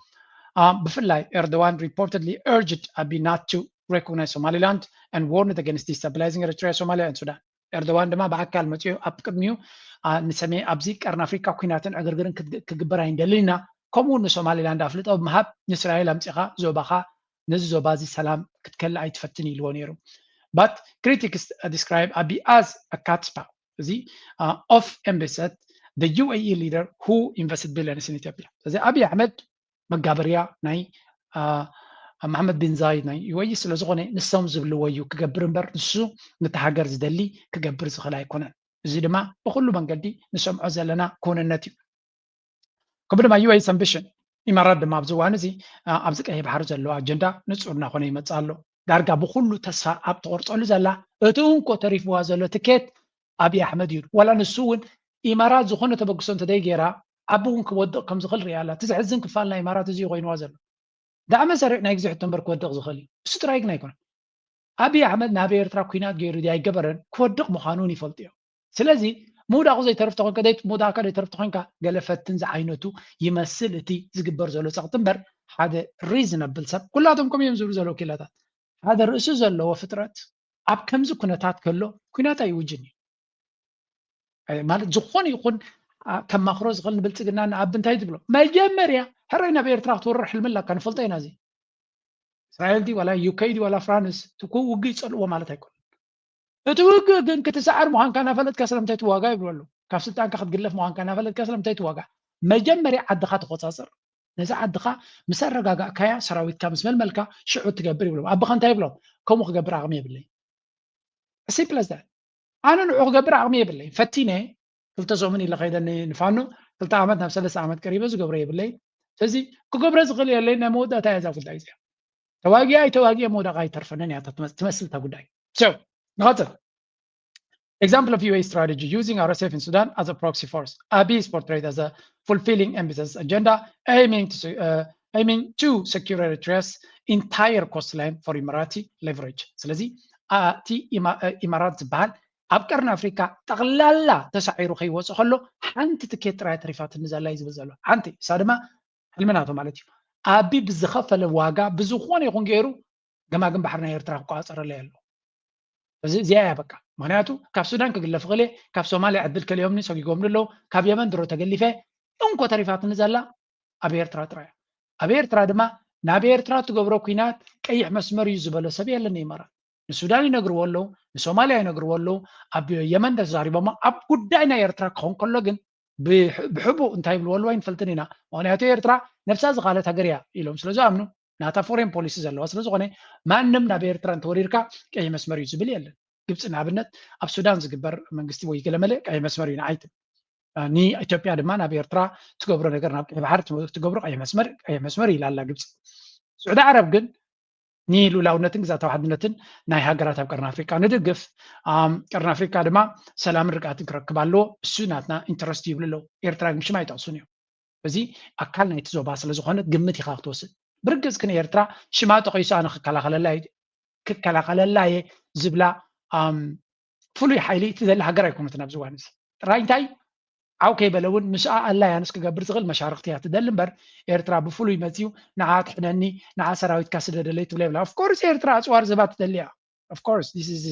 ሎጂካል ኣፅዋር ሓገዝ ድዩ ዋላ ክትገዝእ ድያ ትደሊ እያ ኤርትራ ኣይትደሊ ና ኢልና ክንጀሃር ኣይንኽእል ኢና ኤርትራ ከም ካልኦት ሃገራት ሃገር ስለዝኾነት ትደሊ እያ ግን ኤርትራ ክትደሊ ከላ ብሉላውነታ ሸይጣ ወይ ወንገላ ኣይኮነት ብግምጣሉ ንሕና ከም ኤርትራውያን እንታይ ንደሊ እንድሕር ኢልኩም ግን we Eritreans እዚ ዘጋጥም ዘሎ ኩነታት ንሪኦ ስለ ዘለና እዚ ዘጋጥም ዘሎ ኩነታት ድማ ንዓና እውን ከም ዜጋታት ዝትንክፈና ንዓና እውን ዘገድሰና ጉዳይ ስለ ዝኾነ እዚ ዕንደራ ናባና ገፁ ዝግበር ዘሎ ብፍላይ ንዓሰብ ጥራይ ዘይኮነ ንገማግም ባሕሪ ናይ ኤርትራ ታርጌት ዝገበረ ዝንቀሳቐስዎ ዘለዉ ከም ኤርትራውያን ኤርትራ ዲፈንስ ዲል ምስ ካልኦት ሓይልታት ክትገብር እዚ ድማ ብሕቡእ ጥራይ ዘይኮነስ ብግልፂ ዝፍለጥ ስለምንታይ ብግልፂ ዝፍለጥ ንብል ኣለና because ሓደ ግዜ ብግልጽ እንተተፈሊጡ ጸላይኻ እውን ካልኩሌሽንስ ናቱ ክዕርም ስለ ዝኽእል ንኣብነት ኤርትራ ምስ ግብፂ ምስ ስዑድያ ዝኾነ ዲል ክትገብር ትኽእል እያ መስርሕ ናይ ምስ ግብፂ ናይ ዲፈንስ ስምምዕ ተገይሮም ዝብል ብትሕቲ መጋረጃ እምበር ዓብዪ ኢሉ ዝተዘርበ ነገር የለን እዚ እቲ ብትሕቲ መጋረጃ ዝተገበረ ብመፅሄት ናይ ኢማራት ዝወፀ እዩ ነይሩ ፕሮፓጋንዳ ድዩ ነይሩ ሓቂ ነይሩ ብሚድያታት ናይ ግብፂ እውን ክዝረብ ንሰምዖ ኢና ኣብ ባይታ ግን ኣብ ዓሰብ ምስ ኤርትራን ግብፅን ዝኾነ ዝገብርዎ ኣሎ ድዩ የለን ኣይ ዶንት ኖ ግን ከም ዘሎ ግን ዝዛረቡ ብዙሓት ኣሎ ምስ ስዑድያ ፅቡቕ ዝምድናታት ይግበር ከም ዘሎን ብፍጥነት ኣብ ትግባረ ክበፅሕ ከም ዘሎ ፕሬዚደንት ኢሳያስ ንልኡኽ ናይ ስዑድያ ነጊሩ ነይሩ እዚ እውን እንተኾነ ናበይ ገፁ ይክኸይድ ሓንቲ ኣብዚኣ ዝዛረብዋ ዘሎ ከርእየኩም ብፍላይ እቶም ናይ ቀርኒ ኣፍሪካ ተኸታተልቲ ዝብልዎ ዘለዉ ኣቤላ እዚ ኣርቲክል መሲልኩም let's say this one source for Africa's connectivity. A quiet geography plays a significant role and ports influence regional connectivity. A quiet maritime development is drawing growing regional attention. A newly reported port cooperation agreement between Somalia and Saudi Arabia is beginning to contribute to renewed discussion about regional influence along the Red Sea and Indian Ocean corridors. While official details remain limited, the implications extend far beyond infrastructure. They touch regional dynamics and evolving Gulf strategic interests, Somalia's economic ambitions, Eritrea's uncertain maritime trajectory, and Ethiopia's long-standing search for reliable sea access. Tonight, we examine what is known, what remains unclear, and what this evolving maritime diplomacy could mean for ሕጂ እንታይ ዝበሃል ዘሎ ናይ ሶማልያ እዚኣ እሞ ከስማዓኩም ክልቴን ክሓውሰን ስለ ዘለኹ ኣብዚ ለንቀነ ብብዙሕ ዝዝረብ ዘሎ ጉዳይ እዩ ልምዓት ወደባትን ባሕርን ተፈራሪመን ኣለዋ ሚኒስትሪ ወደባት ባሕርን መጓዓዝያን ሶማልያ ዓብዱልቃድር መሐመድ ኑር ምስ መንግስቲ ስዑድ ዓረብ ዝተሓባበሩሉ ሰፊሕ ስምምዕ ንግዲ ባሕሪ ሎሚ ዓርቢ ብወግዕ ተፈራሪሙ እቲ ስምምዕ ምስ ሚኒስትር መጓዓዝያን ኣገልግሎት ሎጂስቲክስን ስዑድ ዓረብ ኢንጂነር ሳልሕ ቢን ናስር አልጃስር እዩ ተፈራሪሙ እዚ ክልቲያዊ ርክብ እዚ ኣብ መንጎ ክልቲአን ሃገራት ዘሎ ሕውነታዊ ርክብን እስትራቴጂካዊ ምትሕግጋዝን ንምዕማቁ ሕጂ እንታይ ኢና ንሰምዕ ዘለና ኣብዚ ጀስት ፉል ኮንቴክስት ክበኩም ማለት እዩ ኣብዚ ሓለፈ ኣብዚ እውን ተመሊሰ ነቲ ካርታ መከረየኩም ኣብዚ ሓለፈ እንታይ ሰሚዕና ነርና መሲልኩም ኣብ ቀርን ኣፍሪካ ብፍላይ እዚ ቅልውላው ካብ ዝጅምር ስዑድ ዓረብ ምስ ጅቡቲ ብወደብ ታጁራ ናይ 30 ዓመት ዲል ከም ዝገበረት ስለዚ ስዑድ ዓረብ ናብ ቀይ ባሕሪ መፅያ ኣብ ጅቡቲ እቲ ኢማራት ተቃውምቶ ዝነበረት ማለት እዩ ስዑድያ እትያ ናይ 30 ዓመት ዲል ገይራ ንብልፅግናን ንኢማራትን ካብቲ ከባቢ ገሊፋ ውፅያቶም ኣላ ኣብ ሶማልያ ክኸውን ከሎ ኢማራት ኢሚድየት ምስ ወፀት ትርኪ ዝነበራ ሽርክነት ኣስፊሓ ግብፂ ከም ዓቃብ ሰላም ኮይና ተኣትላ ስዑድያ ድማ ሓደ ናይ ሓይሊ ባሕሪ ብፍላይ ኣብቲ ኢማራት ትዕንድረሉ ዝነበረት ከባቢ ሶማሊላንድን ኣብ ፑንትላንድን ዘሎ ኖርዝ ኢስት ዝበሃል ስቴት ናብኡ ገፃ መፅያ ከም ዘላ እዩ ዝንገር ዘሎ ስለዚ እዚ ጉዳይ እዚ ናበይ ክኸይድ እዩ እንድሕር ኢልኩም ኤርትራ ኣብዚ ጉዳይ እዚ ምስ መን ትሰርሓላ ንፁር ኣይኮነን ዘሎ ንስዑድያ ትሰርሕ ከም ዘላን ምስ ግብፂ ትሰርሕ ከም ዘላን ይንገር እዩ ኦርስ ኤርትራ እውን ብቐሊሉ ከምተን ካልኦት ሃገራት ፕሬዚደንት ኢሳያስ ብተደጋጋሚ ነጊርና እዩ እዚ ናይ ካልኦት ሃገራት ቤይዝ ኣብ ተዓዳ ክመፅእ ዝድግፎ ነገር ኣይኮነን ኣነፂሩ ተዛሪቡ እዩ ስለዚ ኤርትራ ኣብዚ እዋን እዚ ዘለዋ ዕድላት ከም ዘለዋ ንርኢ ኣለና ኩለን እተን ሃገራት ክንቀሳቐሳ ይፍትና ኣለዋ ትርኪ ኣብ ቀርኒ ኣፍሪካ ዝገብሮ ዘሎ ንሪኢ ኣለና ስዑድያ ኣብ ቀርኒ ኣፍሪካ ዝገብሮ ንሪኢ ኣለና ካልኦት ሓይልታት እስራኤል ብዓብዪ ኣብ ሶማሊላንድ ኣትሎ ኢማራት ዝኾነ ዘሎ ኤርትራ ምስ ሓደ ዓብ ሓይሊ ንኣብነት ምስ ስዑድያ ዲል እንድሕር ገይራ ንኢማራት ባክ ኦፍ እዩ ባክ ኦፍ ኢማራት ጥፍኡ ማለት እዩ ስለምንታይ ከም እብለኩም ኣለኹ እዚኣ ኣርቲክል ስምዕዋ እዚኣ ለንቀነድ ወፀት ኣርቲክል እያ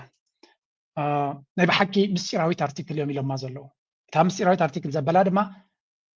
ናይ ሳውዲ ክራውን ፕሪንስ sent a complaint letter to UAE spy sheikh about Yemen and Sudan ዝኻንታዩ ነዚ ናይ ናሽናል ሴኪሪቲ ሓላፊ ናይ ስዑድ ናይ ኢማራት መሐመድ ቢን ሰልማን ሓንቲ ኣገዳሲ ደብዳቤ ሰዲዱሉ ከም ዝነበረ እዩ ዝንገር እዛ ደብዳቤ እዚኣ ኣብዚኣ ንፁር ዝኾነ ነገራት እዩ ዝነግሮ ኣብዚኣ ደብዳቤ እዚኣ ናብ መን እዩ መሐመድ ቢን ሰልማን እዩ ሰዲድዋ and it was sent to ናይ national security advisor ናይ ኢማራት ማለት እዩ the letter expresses Saudi complaint about UAE's actions in Yemen and Sudan ስለዚ ንኢማራት ኣብ ሱዳንን ኣብ የመንን ንትገብሮ ዘላ ስጉምቲ ዝገልጽ ናይ ስዑድያ ቁጥዐ ዝገልጽ እዩ ነይሩ እንታይ ኢሉ ነይሩ ንኢማራት ድማ ብምንታይ ከሲስዋ ንናይ ስዑድያ ኢንተረስትስ ረብሓታት ብቐጥታ ኣብ የመን ይኹን ሱዳን ትፃባእ ከም ዘላ ኢማራት ብምንታይ ተፃቢኣቶም ኣብ ሱዳን እስከናብነት ኣብ ሱዳን ክብል ከሎ እንታይ ይብላ ኣሎ የመን ናይ የመን ንዳዕመ ነቲ STC ዝበሃል ወይ እውን ነዚ ሳውዘርን ትራንዚሽናል ካውንስል ዝበሃል ዝነበረ ንዑ ብምድጋፍ ነቲ ስዑድያ መሪሓ ብዓለም ደረጃ ንየመን ሓደ ንክትገብር ነቲ ሕቱ ዝበሃል ድማ ንምቁፅፃር ኣብ ትኸዶ ዝነበረት ኣንፃሮም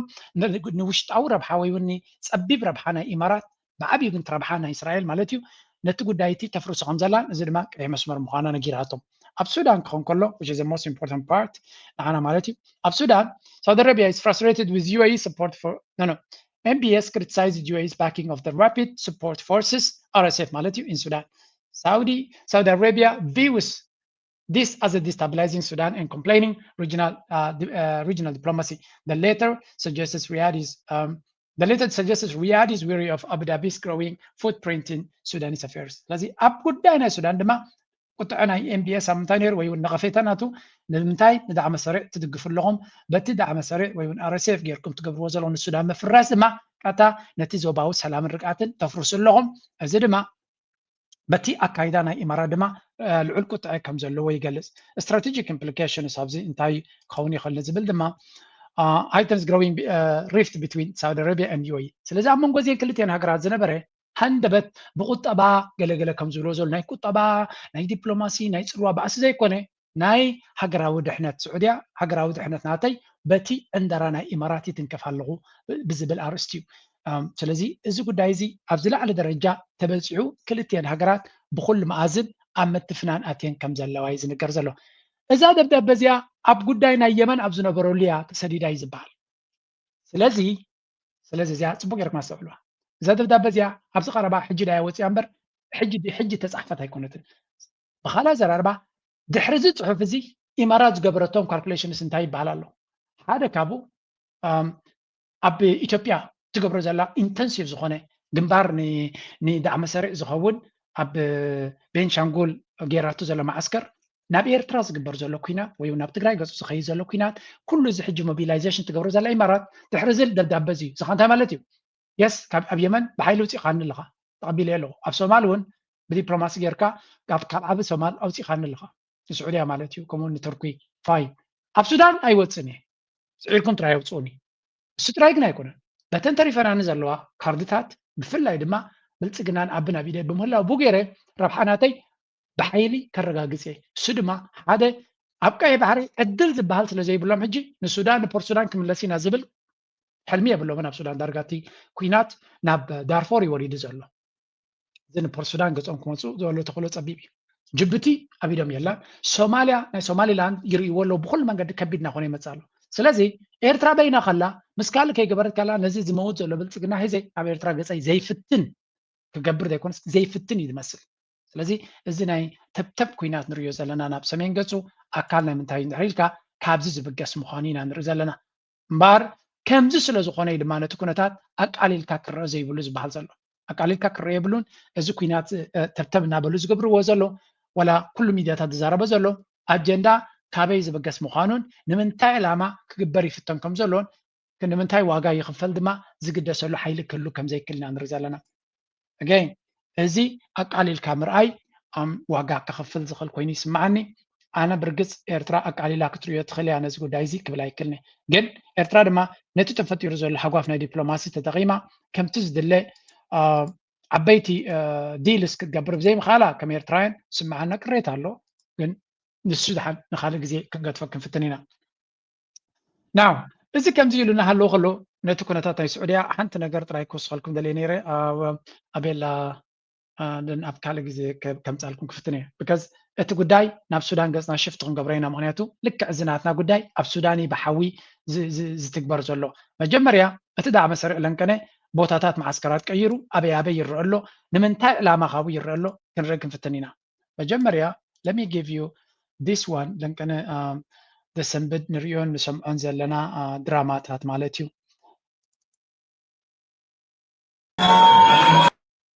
እዚ ትሪእዎ ዘለኹም ዳዕመ ሰሪዕ ሕሜቲ ማለት እዩ ኣብ ኡጋንዳ መጀመርያ ኬንያ ከይዱ ድሕሪ ናብ ኡጋንዳ ምስ ህዝቢ ተራኺቡ ናይ ህዝቢ ድጋፍ ከም ዘለዎ ከርኢ ኢሎም ኣብ ዝቐሪቦሞ why is this happening እንድሕር ኢልኩም ስለምንታይ ከምዚ የጋጥማሉ ሕጂ እንድሕር ኢልኩም ድማ ዕላማ ኣለዎ እቲ ዕላማ ድማ እንታይ እዩ እቲ ጉዳይ ብሽምግልና ክውዳእ ፃዕሪ ይግበር ስለ ዘሎ ወይ እውን ኢማራት ብመንገዲ ኣሜሪካ ጌራ ጌም ትፃወት ስለ ዘላ እዚ ኣብ ህዝቢ ሱዳን ተቐባልነት ከም ዘለዎ ክትገብር ክትፍጥር ኣለካ ምስ ሃገራት ኣፍሪቃ እውን ዲፕሎማሲ ከም ዘለዎ ስለዚ ናይ ብሓቂ ድራማ ኢና ንርኢ ዘለና ሓደ በሉለይ እዚ ኣብ በዓል ኡጋንዳ ዝዘውር ዘሎ ኣብ ከመይ ዝበለ መድረኽ እዩ እንድሕር ኢልኩም ድማ ዘገርም ማለት እዩ ኣብ ዩኤን ሓደ ፍሉይ ሓበሬታ ወፂኡ ኣሎ let's see this one about BBC what's in لهم ترول لهم ناي السودان atrocities are hallmarks of genocide ስለዚ ኣብ ሱዳን ኣብ الفاشر ان ካልን ዝተጋጠመ ጀኖሳይድ ኢልካ እንተደይ ተቆፂሩ ካልእ ጀኖሳይድ እንታይ ምዃኑን ንፁር ኣይኮነን እዮም ዝብል ዘሎ ግን ካብ ኣፎም ንስማዕ ኢላ ናይ BBC article ጥራይ ዘይኮነስ let's hear this the report evidence the scale of the killings the systematic nature of sexual violence the deliberate starvation and the targeting of specific ethnic communities in this case is the Zaghawa and Darfur a broader more alarming legal conclusion emerges based on the pattern consolidation scale systematic nature and cumulative effect of these crimes there is only one possible conclusion it's an indication of a path of genocide. After carefully considering all possible alternative explanations, the mission concluded that the only reasonable inference that can be drawn from the pattern of conduct in and around Al-Fashir is that the perpetrators acted with genocidal intent. Exactly. ኣብ ቅድሚ ካሜራ ናይ ዓለም ዝተፈፀመ ጀኖሳይድ ንምባሉ ከቢድዎም ዘለና ንርኢ ዘለና ጀኖሳይድ ዝበሃል ከቢድ ቃል እዩ ከቢድ ቃል እዩ ስዑልካ ዝድርበ ክኾን ኣይግባእን እዩ ኣብ ሱዳን ንሪኦ ዘለና ክሳብ ሕጂ ስለምንታይ ዩኤንን ካልኦትን ጀኖሳይድ ክብልዎ ዘይከኣሉ ንብሎ ዘለና ብዙሕ መጽናዕትን ብዙሕ ፕሮቪንስ ስለዘደሊ ግን ኩሉ ትድርይዎ ዘሎ ናይ ጆኖሳይዳል ሓሳብን ተበግሶን ምኽንያትን ከም ዝነበሮም እቲ ዘጋጠመ ሞትን ህልቂትን ኣብ ገለ ዓሌታት ናይ ሱዳን ታርጌት ዝገበረ ድማ ንዑ ዘጉልሕ እዩ ኣብ ዩኤን መጋባእያ ናይ ዩኤን ፋክት ፋይንዲንግ ዝበሃል ተልእኾ ሓቅታት ንምፍላጥ ተልእኾ ትከይዱ ኣብ ባይታ መጽናዕቲ ገይሩ ፕሬዘንት ዝገብሮ ዘሎ ኢና ንርኢ ዘለና ስለዚ ኢማራት ቀሊል ዘይኮነ ስምብራት ይክገትፈላ ዝንሓዋሩ ጀኖሳይድ ዝበሃል ብቐሊሉ ሓፂብካ ተኣልዮ ኣይኮነን እስራኤል እዮም ዝርዩ ዘለዉ እስራኤል ግን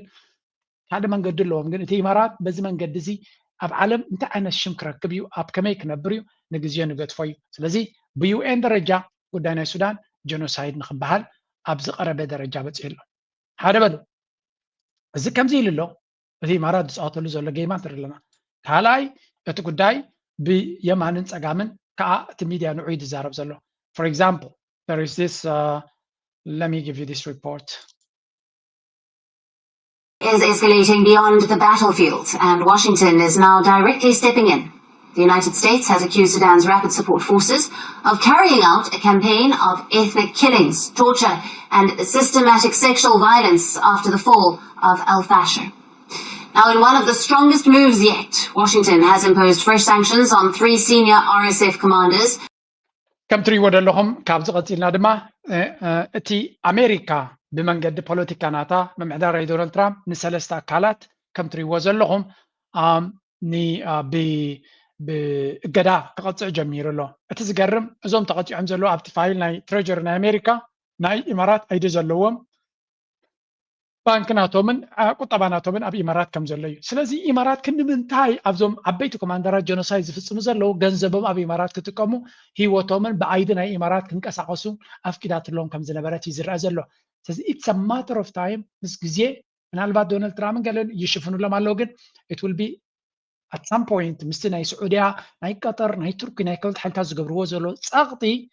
ተፈንጂሩ ክመፅኦም ኢማራት እዚ ጉዳይ እዚ ግን ብምፍንጃር ጥራይ ኮነን ክኾኖም ሱዳን ብትኸዶ ዘላ ሰራዊት ሱዳን ዝገብሮ ዘሎ ስጉምቲ ሓይሊ ኣብ ልዕልቲ ሕጋዊ መስራሓት ዝቕፅሎ ዘሎ ዳዕ መሰሪ ኣብ ባይታ ክሰዓር ይኽእል ይኸውን እዩ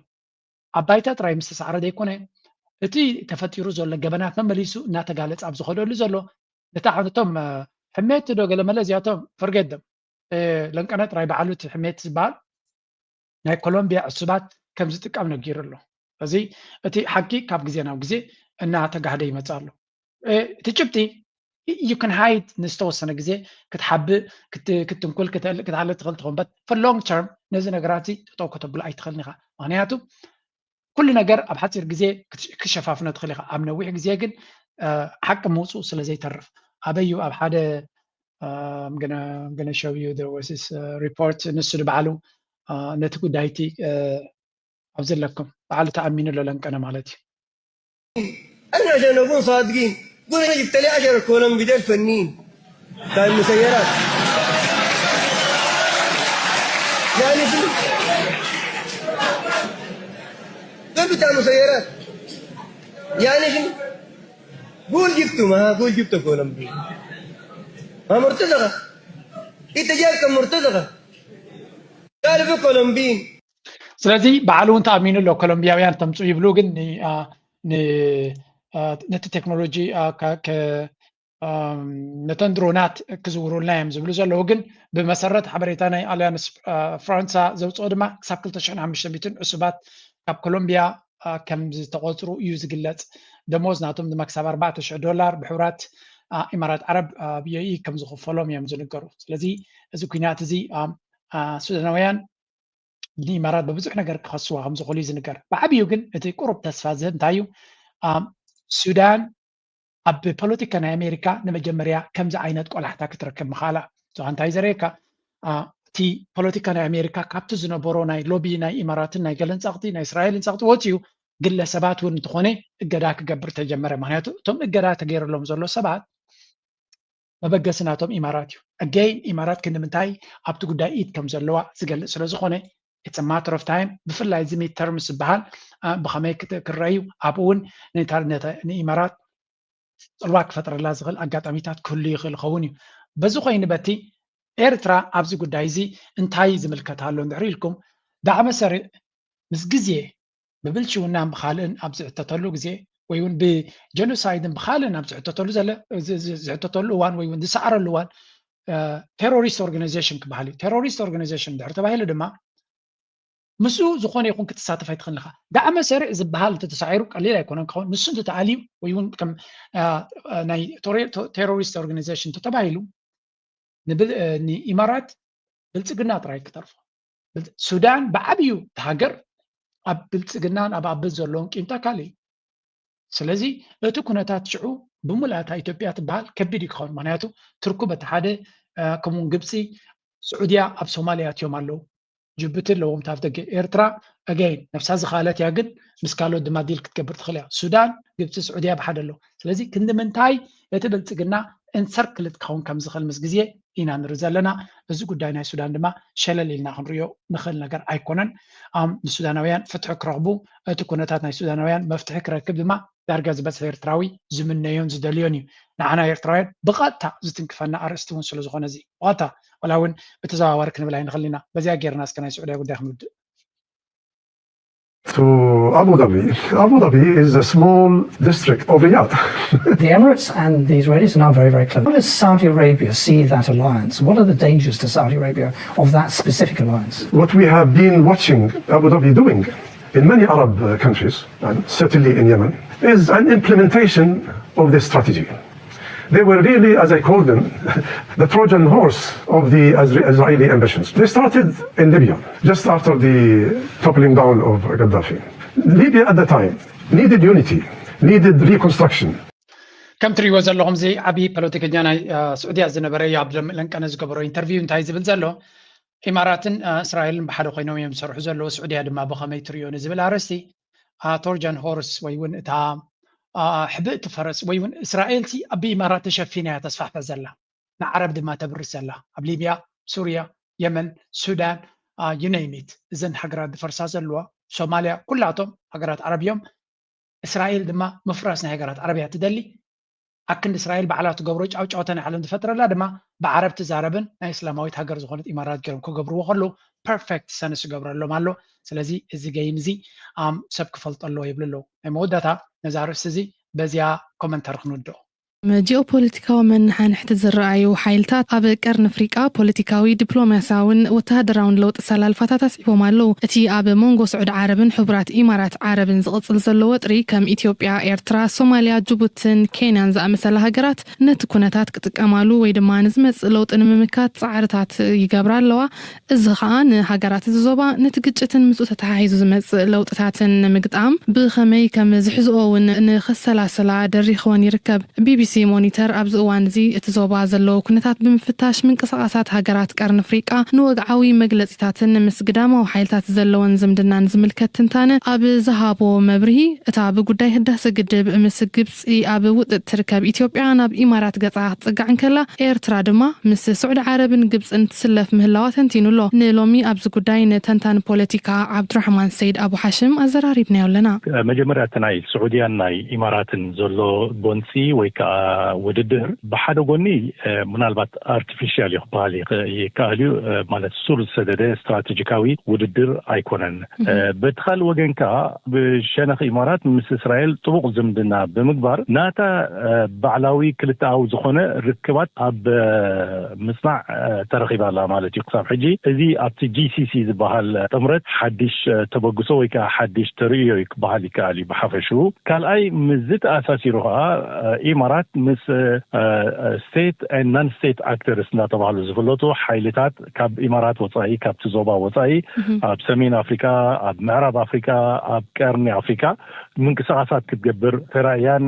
ትረአና ኣላ ክሳብ ሕጂ ማለት እዩ እዚ እውን ቁርብ ፍልይ ዝበለ እዩ ምክንያቱ ንረብሓ ናይ ጂሲሲ ወይ ከዓ ንረብሓ ናይ ኢማራት ዘይኮነ ብሓፈሹ ንረብሓ ናይ እስራኤልን ነቲ ዝድለኻ ምናልባት ለውጢ ክግበር ተኻኢሉ ናይ ጂኦፖለቲክስ ኣሰላልፋታትን ካልእን ግን ንኻል ሃገር ዝሕግዝ ዛምበር ንዓተን ነተናይ GCC ወይ ከዓ ኢማራት ዘይሕግዝ ምዃኑ እንዳተፈልጠ መፅዩ ማለት እዩ በዚ ምክንያት ሕጂ እቲ ምፍሕፋሕ ዝረአ ዘሎ ሞንጎ ስዑድያን ኣብ ሞንጎ ኢማራትን ነዚ ዘንፀባርቕ ይባሃል ይከኣል ኣብ ልዕሊ ኢማራት ፅዑቕ ፀጥቲ ይግበር ኣሎ እቲ ሓንቲ ተሪፋታ ዘላ ኣፍሪካ ኣብ ቀርኒ ኣፍሪካ ምናልባት ኢትዮጵያ እያ ብኢትዮጵያ ቢላ ናይ ሱዳን ናይ ሚሊሻ ሓይሊ ክድግፍ ትፍትና ኣላ እዚ ክንምታይ ክቅፅል ይኽእል ኣብ ሕቶ ዘእትዩ ኣብ ልዕሊ ኢትዮጵያ እውን ዝግበር ዘሎ ፀጥቲ ሕጂ በስዑድያ ኮን اوكي كم زاتري وازل لغمي اتا قداي ازيا كبيد ابتخونلو زلا غزيه سلا زلنا حجي نابتينا زوباو كنتاتنا كنسغر كنفتنينا مجمريا بزي اسك خنجمر تي كوينات فحك بلا كخلونا بشعبيه عندي ويا كاتو دليتي ولون تايلو فيدرال منغستي قدمه وتقو هاي شعبيه ليه انا كونسيستنت لقلت نيره سلازي فلت اتا غجت اريعوم سودو عمدله تتخيلنا محراك تخد تزو خوين ግን او كبرايا او نحن مكلاكا كتكوش الزم يرغرغي ساعتها اكسبكتيشن حزب كويس حقلو كاو دوغنا سرحنا يالنا تا ግጭት ውለሎ انا كو مجمريا بحال نيرو مكلاكا بحيل ذاتو الخناتات كيفطر حد شالقه عد برخ حد شالقه عد بخراي وعد خلته حد شالقه زالم بساقمتها اساس شعو دفرت ليو قطع كونفرونتيشن اتو مالتم فيدرال هذه اساس عجوتو ناخنات كسد ديدله عجوتو نا اساس رايتو نا إسحاق عجبي كل مرة عجبت نا وقتته سلازم زواجه له زموت له هذه حيال قمارتين يعني إسحاق حيالات قمارتين تابع مزغور ما تبلعمها يولعها تولعم تولع لهم صح هذا يولع لسواق إسحاق تولع ذا قمار من قستودعوا يتبث التراميسو ولا نقول طلع بولع له مالتي ናይ ብሓቂ ብዛዕባ ኤርትራ ዘለዎም ኣካይዳ እዮም ዝርኢ ዘለዎ ሻዕብያ ክሳዕ ክንደይ ኣብ ርእሶም ገዛ ክራይና ከይከፈለ ከም ዝነብር ዘሎ ኢና ንርኢ ወል ካብታ ኩላ ዘረቦ ሓደ ነገር ተፈሊጥካ ሻዕብያ ስትራቴጂ ዘለዎ ምዃኑ ኢኻ ትፈልጥ የስ ፀላእትዮም ሻዕብያ ከውድቑ ዝደልዮም ግን they all agree ኩላቶም ዝሰማምዑሉ ነጥቢ እንተሎ ሻዕብያ has a plan and a strategy እቲ ስትራቴጂ ናቱ ድማ ክሳብ ሕጂ ኩናት ክገብር ወይ ምስ ኢትዮጵያ ክራፀም ዝገልፅ ሓበሬታ የውፅአን ከምኡ ተበግሶ እውን ኣይረአየን اتقوي زبلهم زلو كل جينا نبي إرترا كي تبغسوا خلو فركش كبلي يرأيهم سلزلوا and fractured Tigray caught in the crossfire. Look at this. زي تكارتا زبال زلو تيكو داين درو يزلنا دما كل الأمحرة بعبيو أبيدهم يلن so قوي زبلهم زلو قداي ونسي كل الأمحرة أبيدهم يلن حدا أب كل التجراي كجبروا زخلو كينات أزيو لوجستيكالي خمان كبيدي كاو سلمتاي هذا أصور كاب ما كلام إنجليزي كاب أوروميا دي كاب قال تبجيسو ناب تجراي جزء خيط كله بمحرة يكحلف فانه دم أبزع بوتات كرب حلهم كم زغلن حدا جا فترة لهم كم زغلن يفلتيهم زخلو كجبرو خلوا دم أبسمين زلوا تجراي بزع دلاتي زلوا مس قدايسي معناته تجراي أبزوان زي كتمام محلاو ويون تعتقرص مدحان قال ما لا يكونن الساتهم كم يقدر كانت على خط سعري وجناتهم خاول مجمريا السكات فاميلي ما تصل زول كم يقدر كعبت مدفع تدحن كلاي دما كم يقدر كانت تسألي مسمراته كم زبتها تخت جبريهم كجبرو سلازي أبزح حلفه نتيجة بقولوا تجراين مدحاني مزواجون يرون لو ممكن كونا يكلني لو مزواجوه نتكون رمز خل عبي كدم علو خلو تراين كريز خلو مهنياتو تخبيبه ما يمزلو تي حجر دما بقولوا كم زعجب زكريكم سناكو كبابا غير لهم سلزلو بين غير كاتب التنين مجمريا ما بتاعنا تدما بوغنا يرترون كبتنوا يقولوا مخنياتو مسمر كبتكلم مسمر كعصوم زدلن تعرقينو بس خو ينبتي سراويتنا بلصقنا كبيت كويناتي دسبيزر كبيت كوينات انت غيروا كبيت كويناتي كون كابزاو كوينات زيا مجمريا تግራይ رايت ناو انت تمثلها لاسكاس نبر تفتح على فوق بتاع مسناي بانك مجننا وانت ورات ناي سراويت منقصاص وانت عودتنا بتግራይ تكس لازم نبر بتاع مسب تشبيرو نير حزقا سبنا توردون اشتيك الناس دبيلو اند تفتي زلو خناتاتون قربنا دبلومات ممللا صعيب قال مللا تسفا زغورو خناتات نيرو زي حق تزغورو لك حق زربا بطعم بزح حساب سو تسفو سلازغون بزعو طرح دوا قعد دليل خناتات على مقرب نفاس رخي بزغني مثل كن افتم محبراو غدايات تفتي ايكونوم غدايات كن بزح مقللات تراين فلاي مسناي بانك تتحاحز زلو غداي لو طلع بزح لوط يلن خاتبل ناي منسي سدت فلسه اللي خن رئي نمبر تفرح له يمثلنا عن انديامون ملمادي نلمامد يلمامدو سلا زلو تغير ነገር ዘሎ ኮይኑ ስምዕናሲ ሓደ ማዓልቲ ክልተ ማዓልቲ ድንጋጽ ይረአ ሳልሳይ ረባዓይ ማዓልቲ ይቅበሎ ዚውን ካሊ ሓደገኛ ክስታይ እንዲ ሕማቅ ነገርና ለመድካ ማሃድ ማለት ኢና ተለማመድካ ይማሃዲና በሓደም ክልተን ምክንያት ይለምደሎ ስለዚ ኣነ ንሱ ይዝረአኒ ከምኡውን ብስሩሕ እዚ በትግራይ ዋላ በልዮ በኢትዮጵያ ዋላ በልዮ አጀንዳታት ዝሆን ዛዕባታት ካብ ክልተ ማዓልቲ ዋላቶም ዝሕጉሱ ዋላቶም ዘፍርሑ ዋላቶም ዘጭንቁ ዋላ እንድሕሪት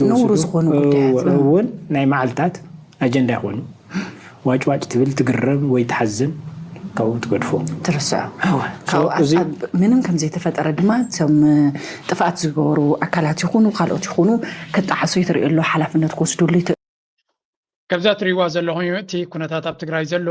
كبد ዝበለክ ኸውን ከም ዝኽእል ኩሉ ሰብ ክግምታው ዝኽእል እዩ ምክንያቱ ኩናትን ወረ ኩናትን ጎምሸትን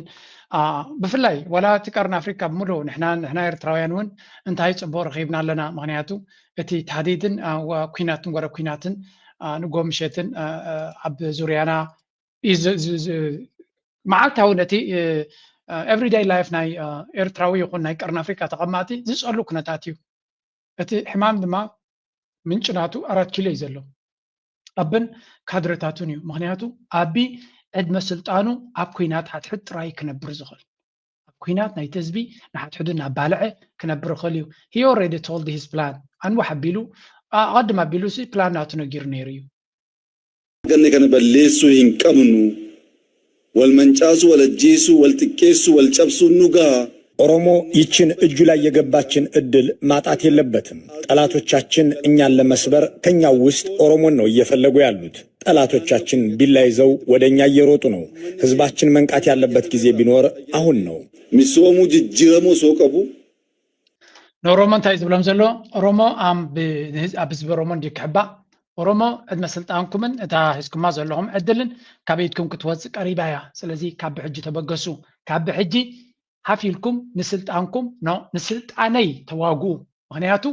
ካብዚ ወፃኢ ከጥፍኡኹም እዮም ከም ዘጥፍዎም ድማ ነገር ይፈጥሩ ኣሎ ነቶም ኣምሓራ ብፍላይ ኣብቲ ወለጋ ዝበሃል ኣብ ልዕሊ ኣምሓራ ዘጋጥም ዘሎ ግፍዕታት ብዙሕ እዩ በቲ ኦሮሞ ባህላይ ሰብ ማለት እዩ ስለዚ ነዚ ፀገማት እዚ ከም ስትራቴጂ ዝኽተሎ ሰብ ስለ ዝኾነ ሰብ እዚ ከቢድ ዝኾነ ፀገም ከጋጥም ከም ዝኽእል ኣብ ኢትዮጵያ ዝንገር ኣሚን ፀላእትኻ ቀደም ናይ ደገ ፀላእቲ ዝገብርዎ ዝነበሩ ገይም ዝበሃል ሰብ እዚ በቀደሙ ሃንዲሱ ከም ፕላን ሒዞ ከም ማስተር ፕላን ሒዞ ዝመፀ የብስሉ ሁለተኛው አማራን ራሱ አጋጣሚ ማፋጀት ነው ሁለተኛው አማራን ከህግ ማስረጃ ለው አጋጣሚ ማፋጀት ነው ሁለተኛው አማራን ራሱ እርስ በርስ ማፋጀት ነው ሶስተኛው ኦሮሞን ራሱ እርስ በርስ ማፋጀት ነው አራተኛው አፋርና ሶማሌን ማፋጀት ነው ቤኒሻንጉልን ከኦሮሚያም ከአማራም ጋር እንዲሁ ማፋጀት ነው ከዛም ሲያልፍ ሙስሊም ክርስቲያንን ማፋጀት ነው የሙስሊም ክርስቲያን በማይሳካበት ወቅት ሙስሊም እርስ በርሱ ክርስቲያን እርስ በርሱ ደግሞ እንዲፋጅ ከም ትሪእዎ ዘለኹም ባሻይ ኩላ ናሕደዳ መብላዕ እዩ ኦሮሞ ምስ ኣምሓራ ከተባልዑ ኣለካ ናምሓራ ናሕትሕዱ ከተባልዑ ኣለካ ምክንያቱ ብዝተፈላለዩ ኣርባዕተ ዞባታት ወይ ኣርባዕተ ምሕዳራት ኣለዎ እንተ ኣምሓራ ኣብ ናሕትሕዱ ከተባልዑ ኣለካ ንኦሮሞ እውን ከምኡ ናሕትሕዱ ከተባልዑ ኣለካ ቤንሻንጉል ኢልካ ነቲ ጋምቤላ ምስ ኦሮሞ ምስ ገለ ከተጋጭዎ ኣለካ ኣስላም ምስ ክርስቲያን ከተጋጭዎ ኣለካ እንተደይሰሪሕ ኢልካ ኣስላም ናሕትሕዱ ክርስቲያን ናሕትሕዱ المهم እዛ ዝብላ ዘሎ ኩላ ፈፂሙ እያ ኣብቲ ዓዱ እዚ ኸ ምስክር ዘድልዮ ኣይኮነን እታ ዓዲ ቤላ ገይሩ ሓማታት ኢሉ ኣብ ባልዕ እዋን የናቆታን እዩ ዘሎ ዓዱ ዘናቆት ሰብ ድሕሪ ዓዱ ኮይነት ሃገር ማለት እዩ ከም ኣብይ ኣሕመድ ዓዱ ዘናቆት መራሒ ኣይተራየን ክንብል ንኽእል ኢና ምክንያቱ ያ እቲ ኩነታት ብዙሕ ምስክርነትን ዘረባን እውን ዘድልዮ ስለ ዘይኮነ ኣብዚ ጉዳይ እዚ ዳርጋ ኤቭሪባዲ ኣግሪስ ኩሉ ሰብ ይረዳዳዩ እቲ ኩናት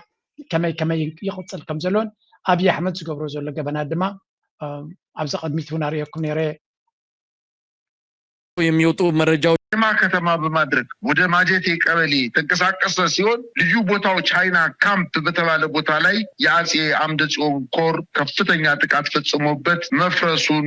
አረጋግጠዋል። ይህ በቀለ እንደሚገኝ በተለይ ደግሞ በሰሜን ወሎ የጠነከረ የእጅ መስጠት ሂደት እየተፈጸመ እንደሆነ ለማወቅ ተችሏል። ወደ ወታደራዊ ውጊያዎች ስንመለስ በምዕራብ ጎጃም ዞን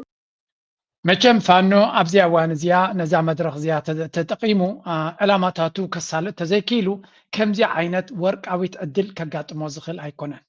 I think it is obvious right now እቲ ዳይናሚክስ ናይቲ ኩናት ብዙሕ ተቀያይሩ ስለ ዘሎ ብልፅግና ከምዚ ኣብ ቀድማ ቢልና ንሪኦ ዝነበርና ዓብይ ወታደራዊ ቅልፅምናቱ ንሰሜን ዘርጊሕዎ ስለ ዘሎ ካብ ክልል ኣምሓራ ድማ ካብ ብዙሕ ቦታታት እውን ዓቕምታት ኣውፅኡ ከም ዘሎ ስለዚ ንገር ዘሎ ነዚያ ኩነታት እዚኣ ክጥቀመላ ኣለዋ እቲ ሸነ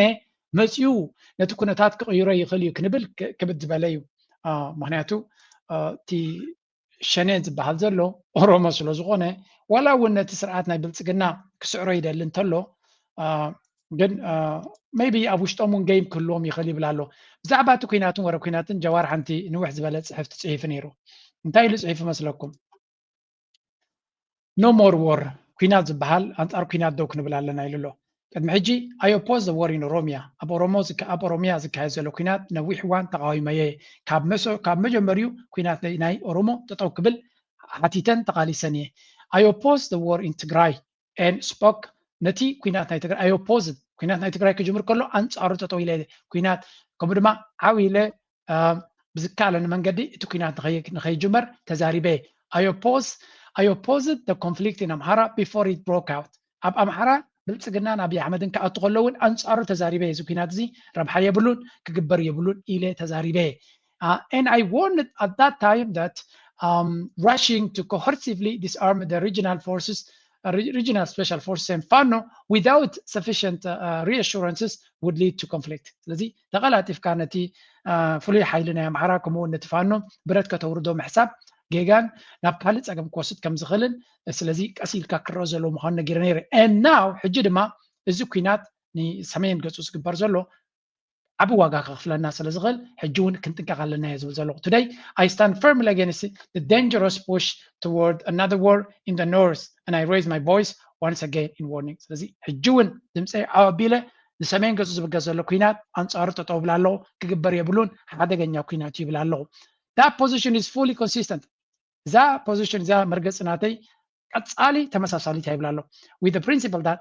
even after the immense destruction a political settlement remains the only serious path out of war. The price of these wars is not paid by those who start them. It is paid by the ordinary family through death, displacement, fear, imprisonment, hunger, and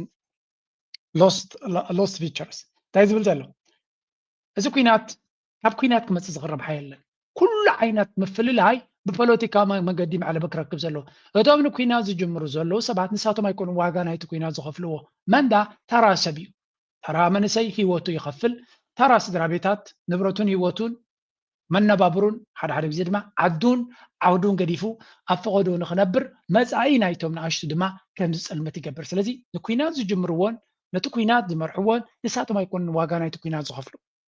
ብክልቲኡ ወገን ኩናት ናይ ትግራይ መን ዋጋ ከፊልዎ እንድሕር ኢልካ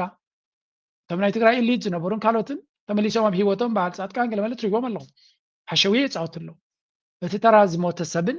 እቲ ኣብ ፈቐዱ ማዓስከራት ተጓሒፉ ዘሎን ዕድሉ ዝፀልመተን ዝሰንከለን ካልእ ንሱ እዩ ነቲ ኩናት ዋጋ ዝኸፍለሉ ኣብ መወዳእታ ድማ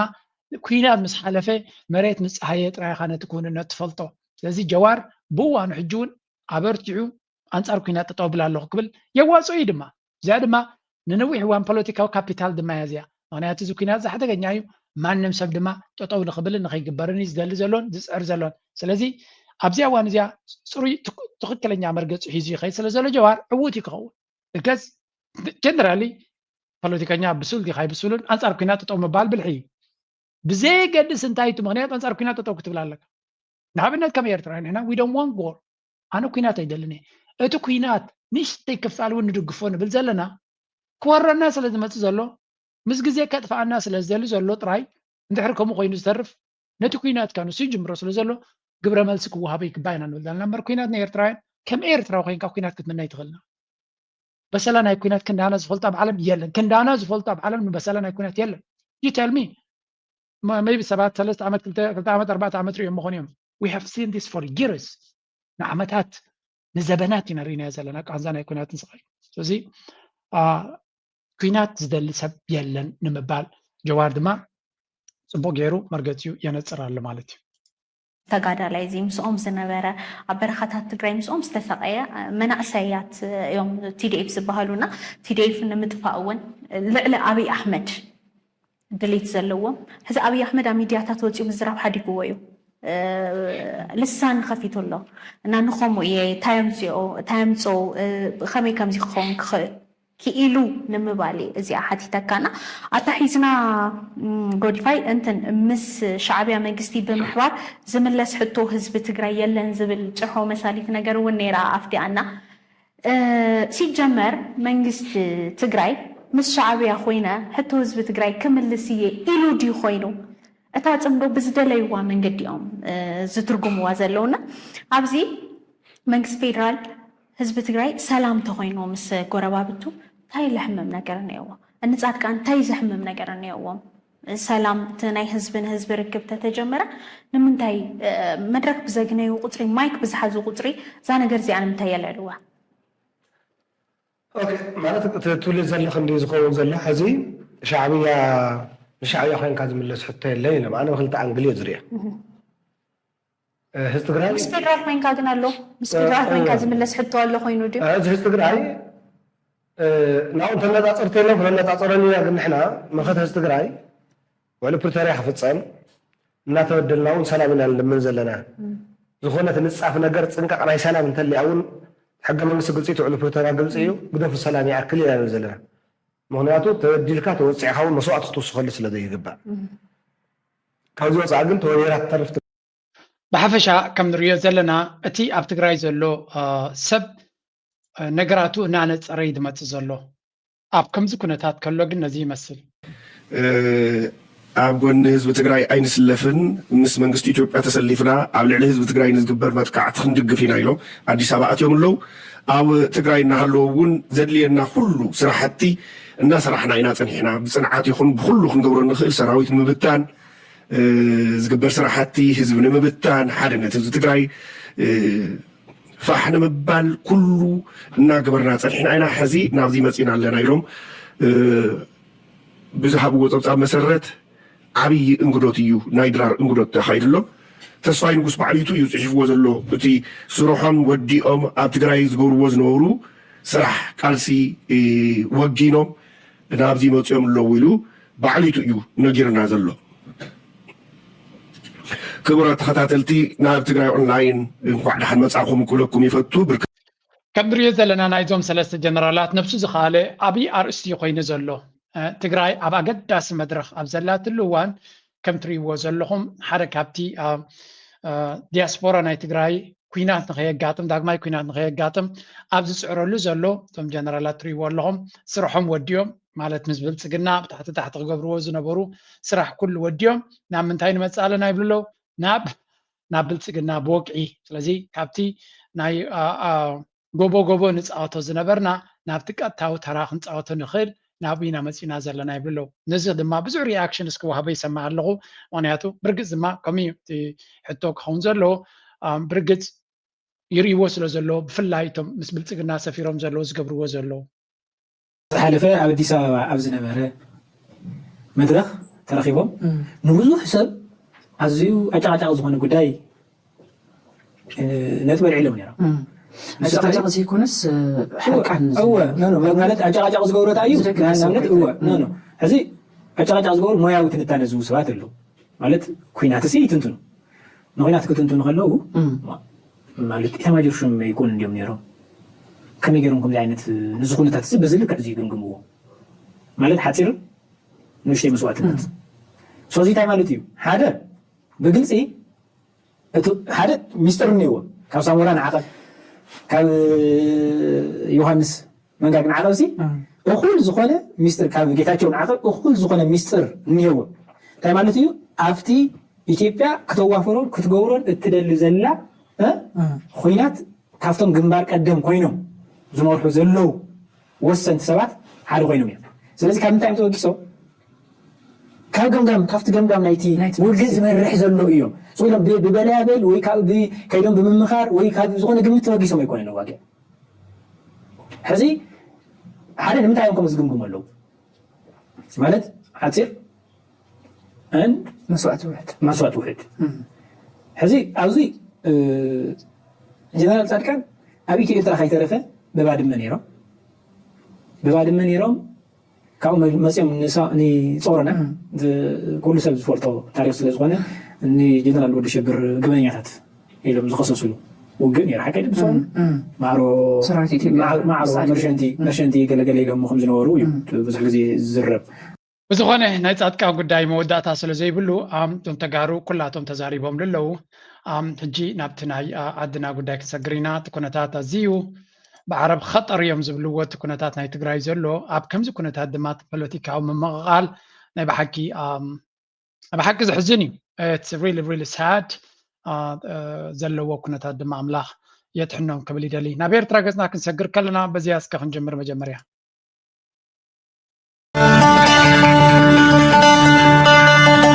قمتبنا ولادي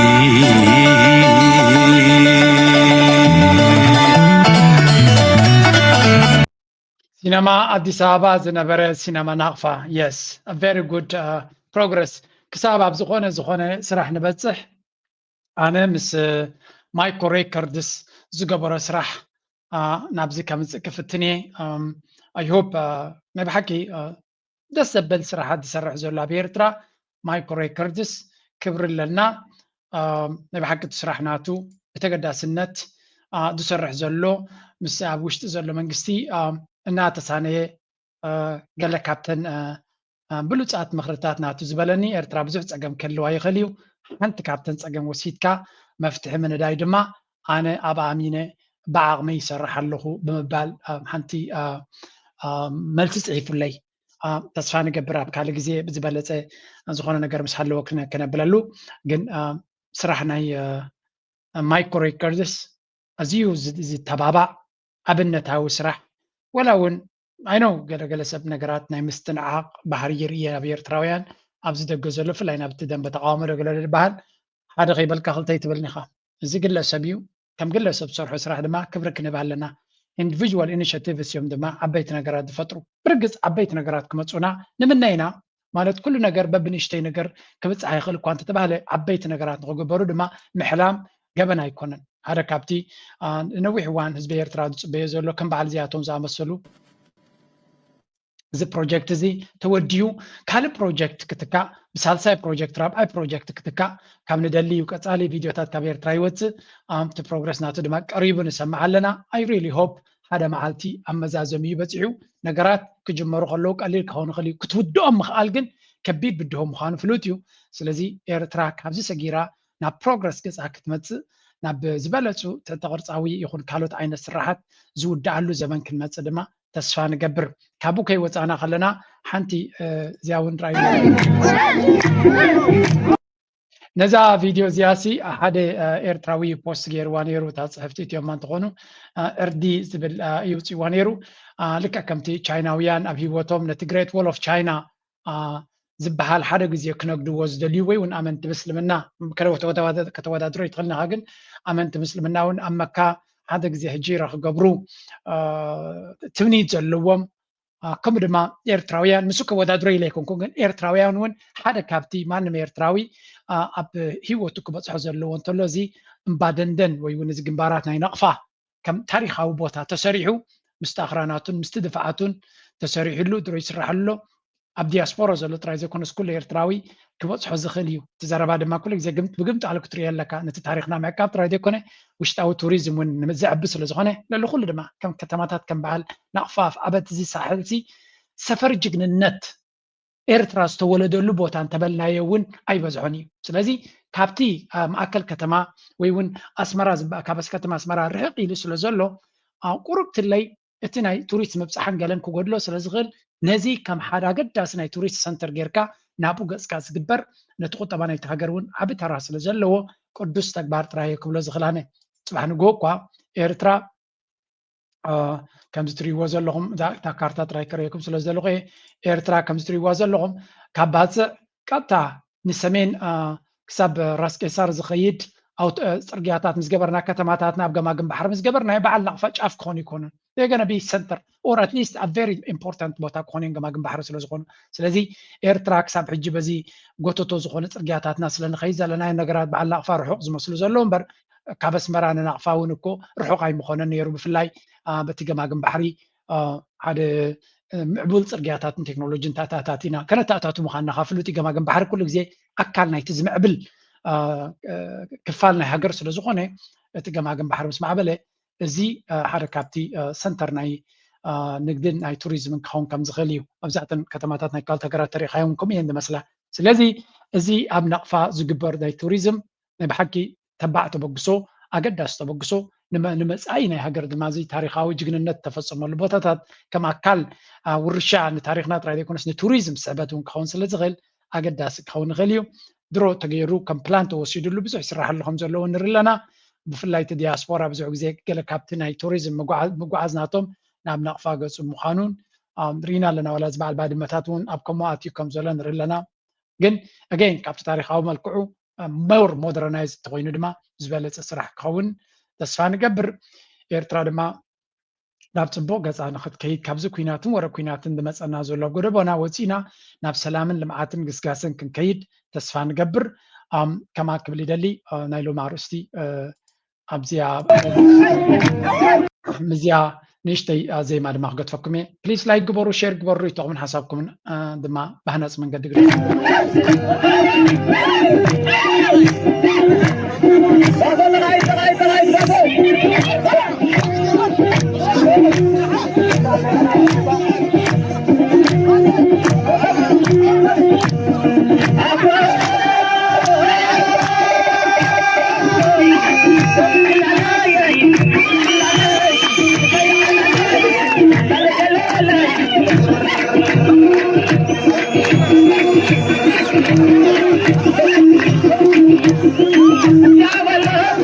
Yeah,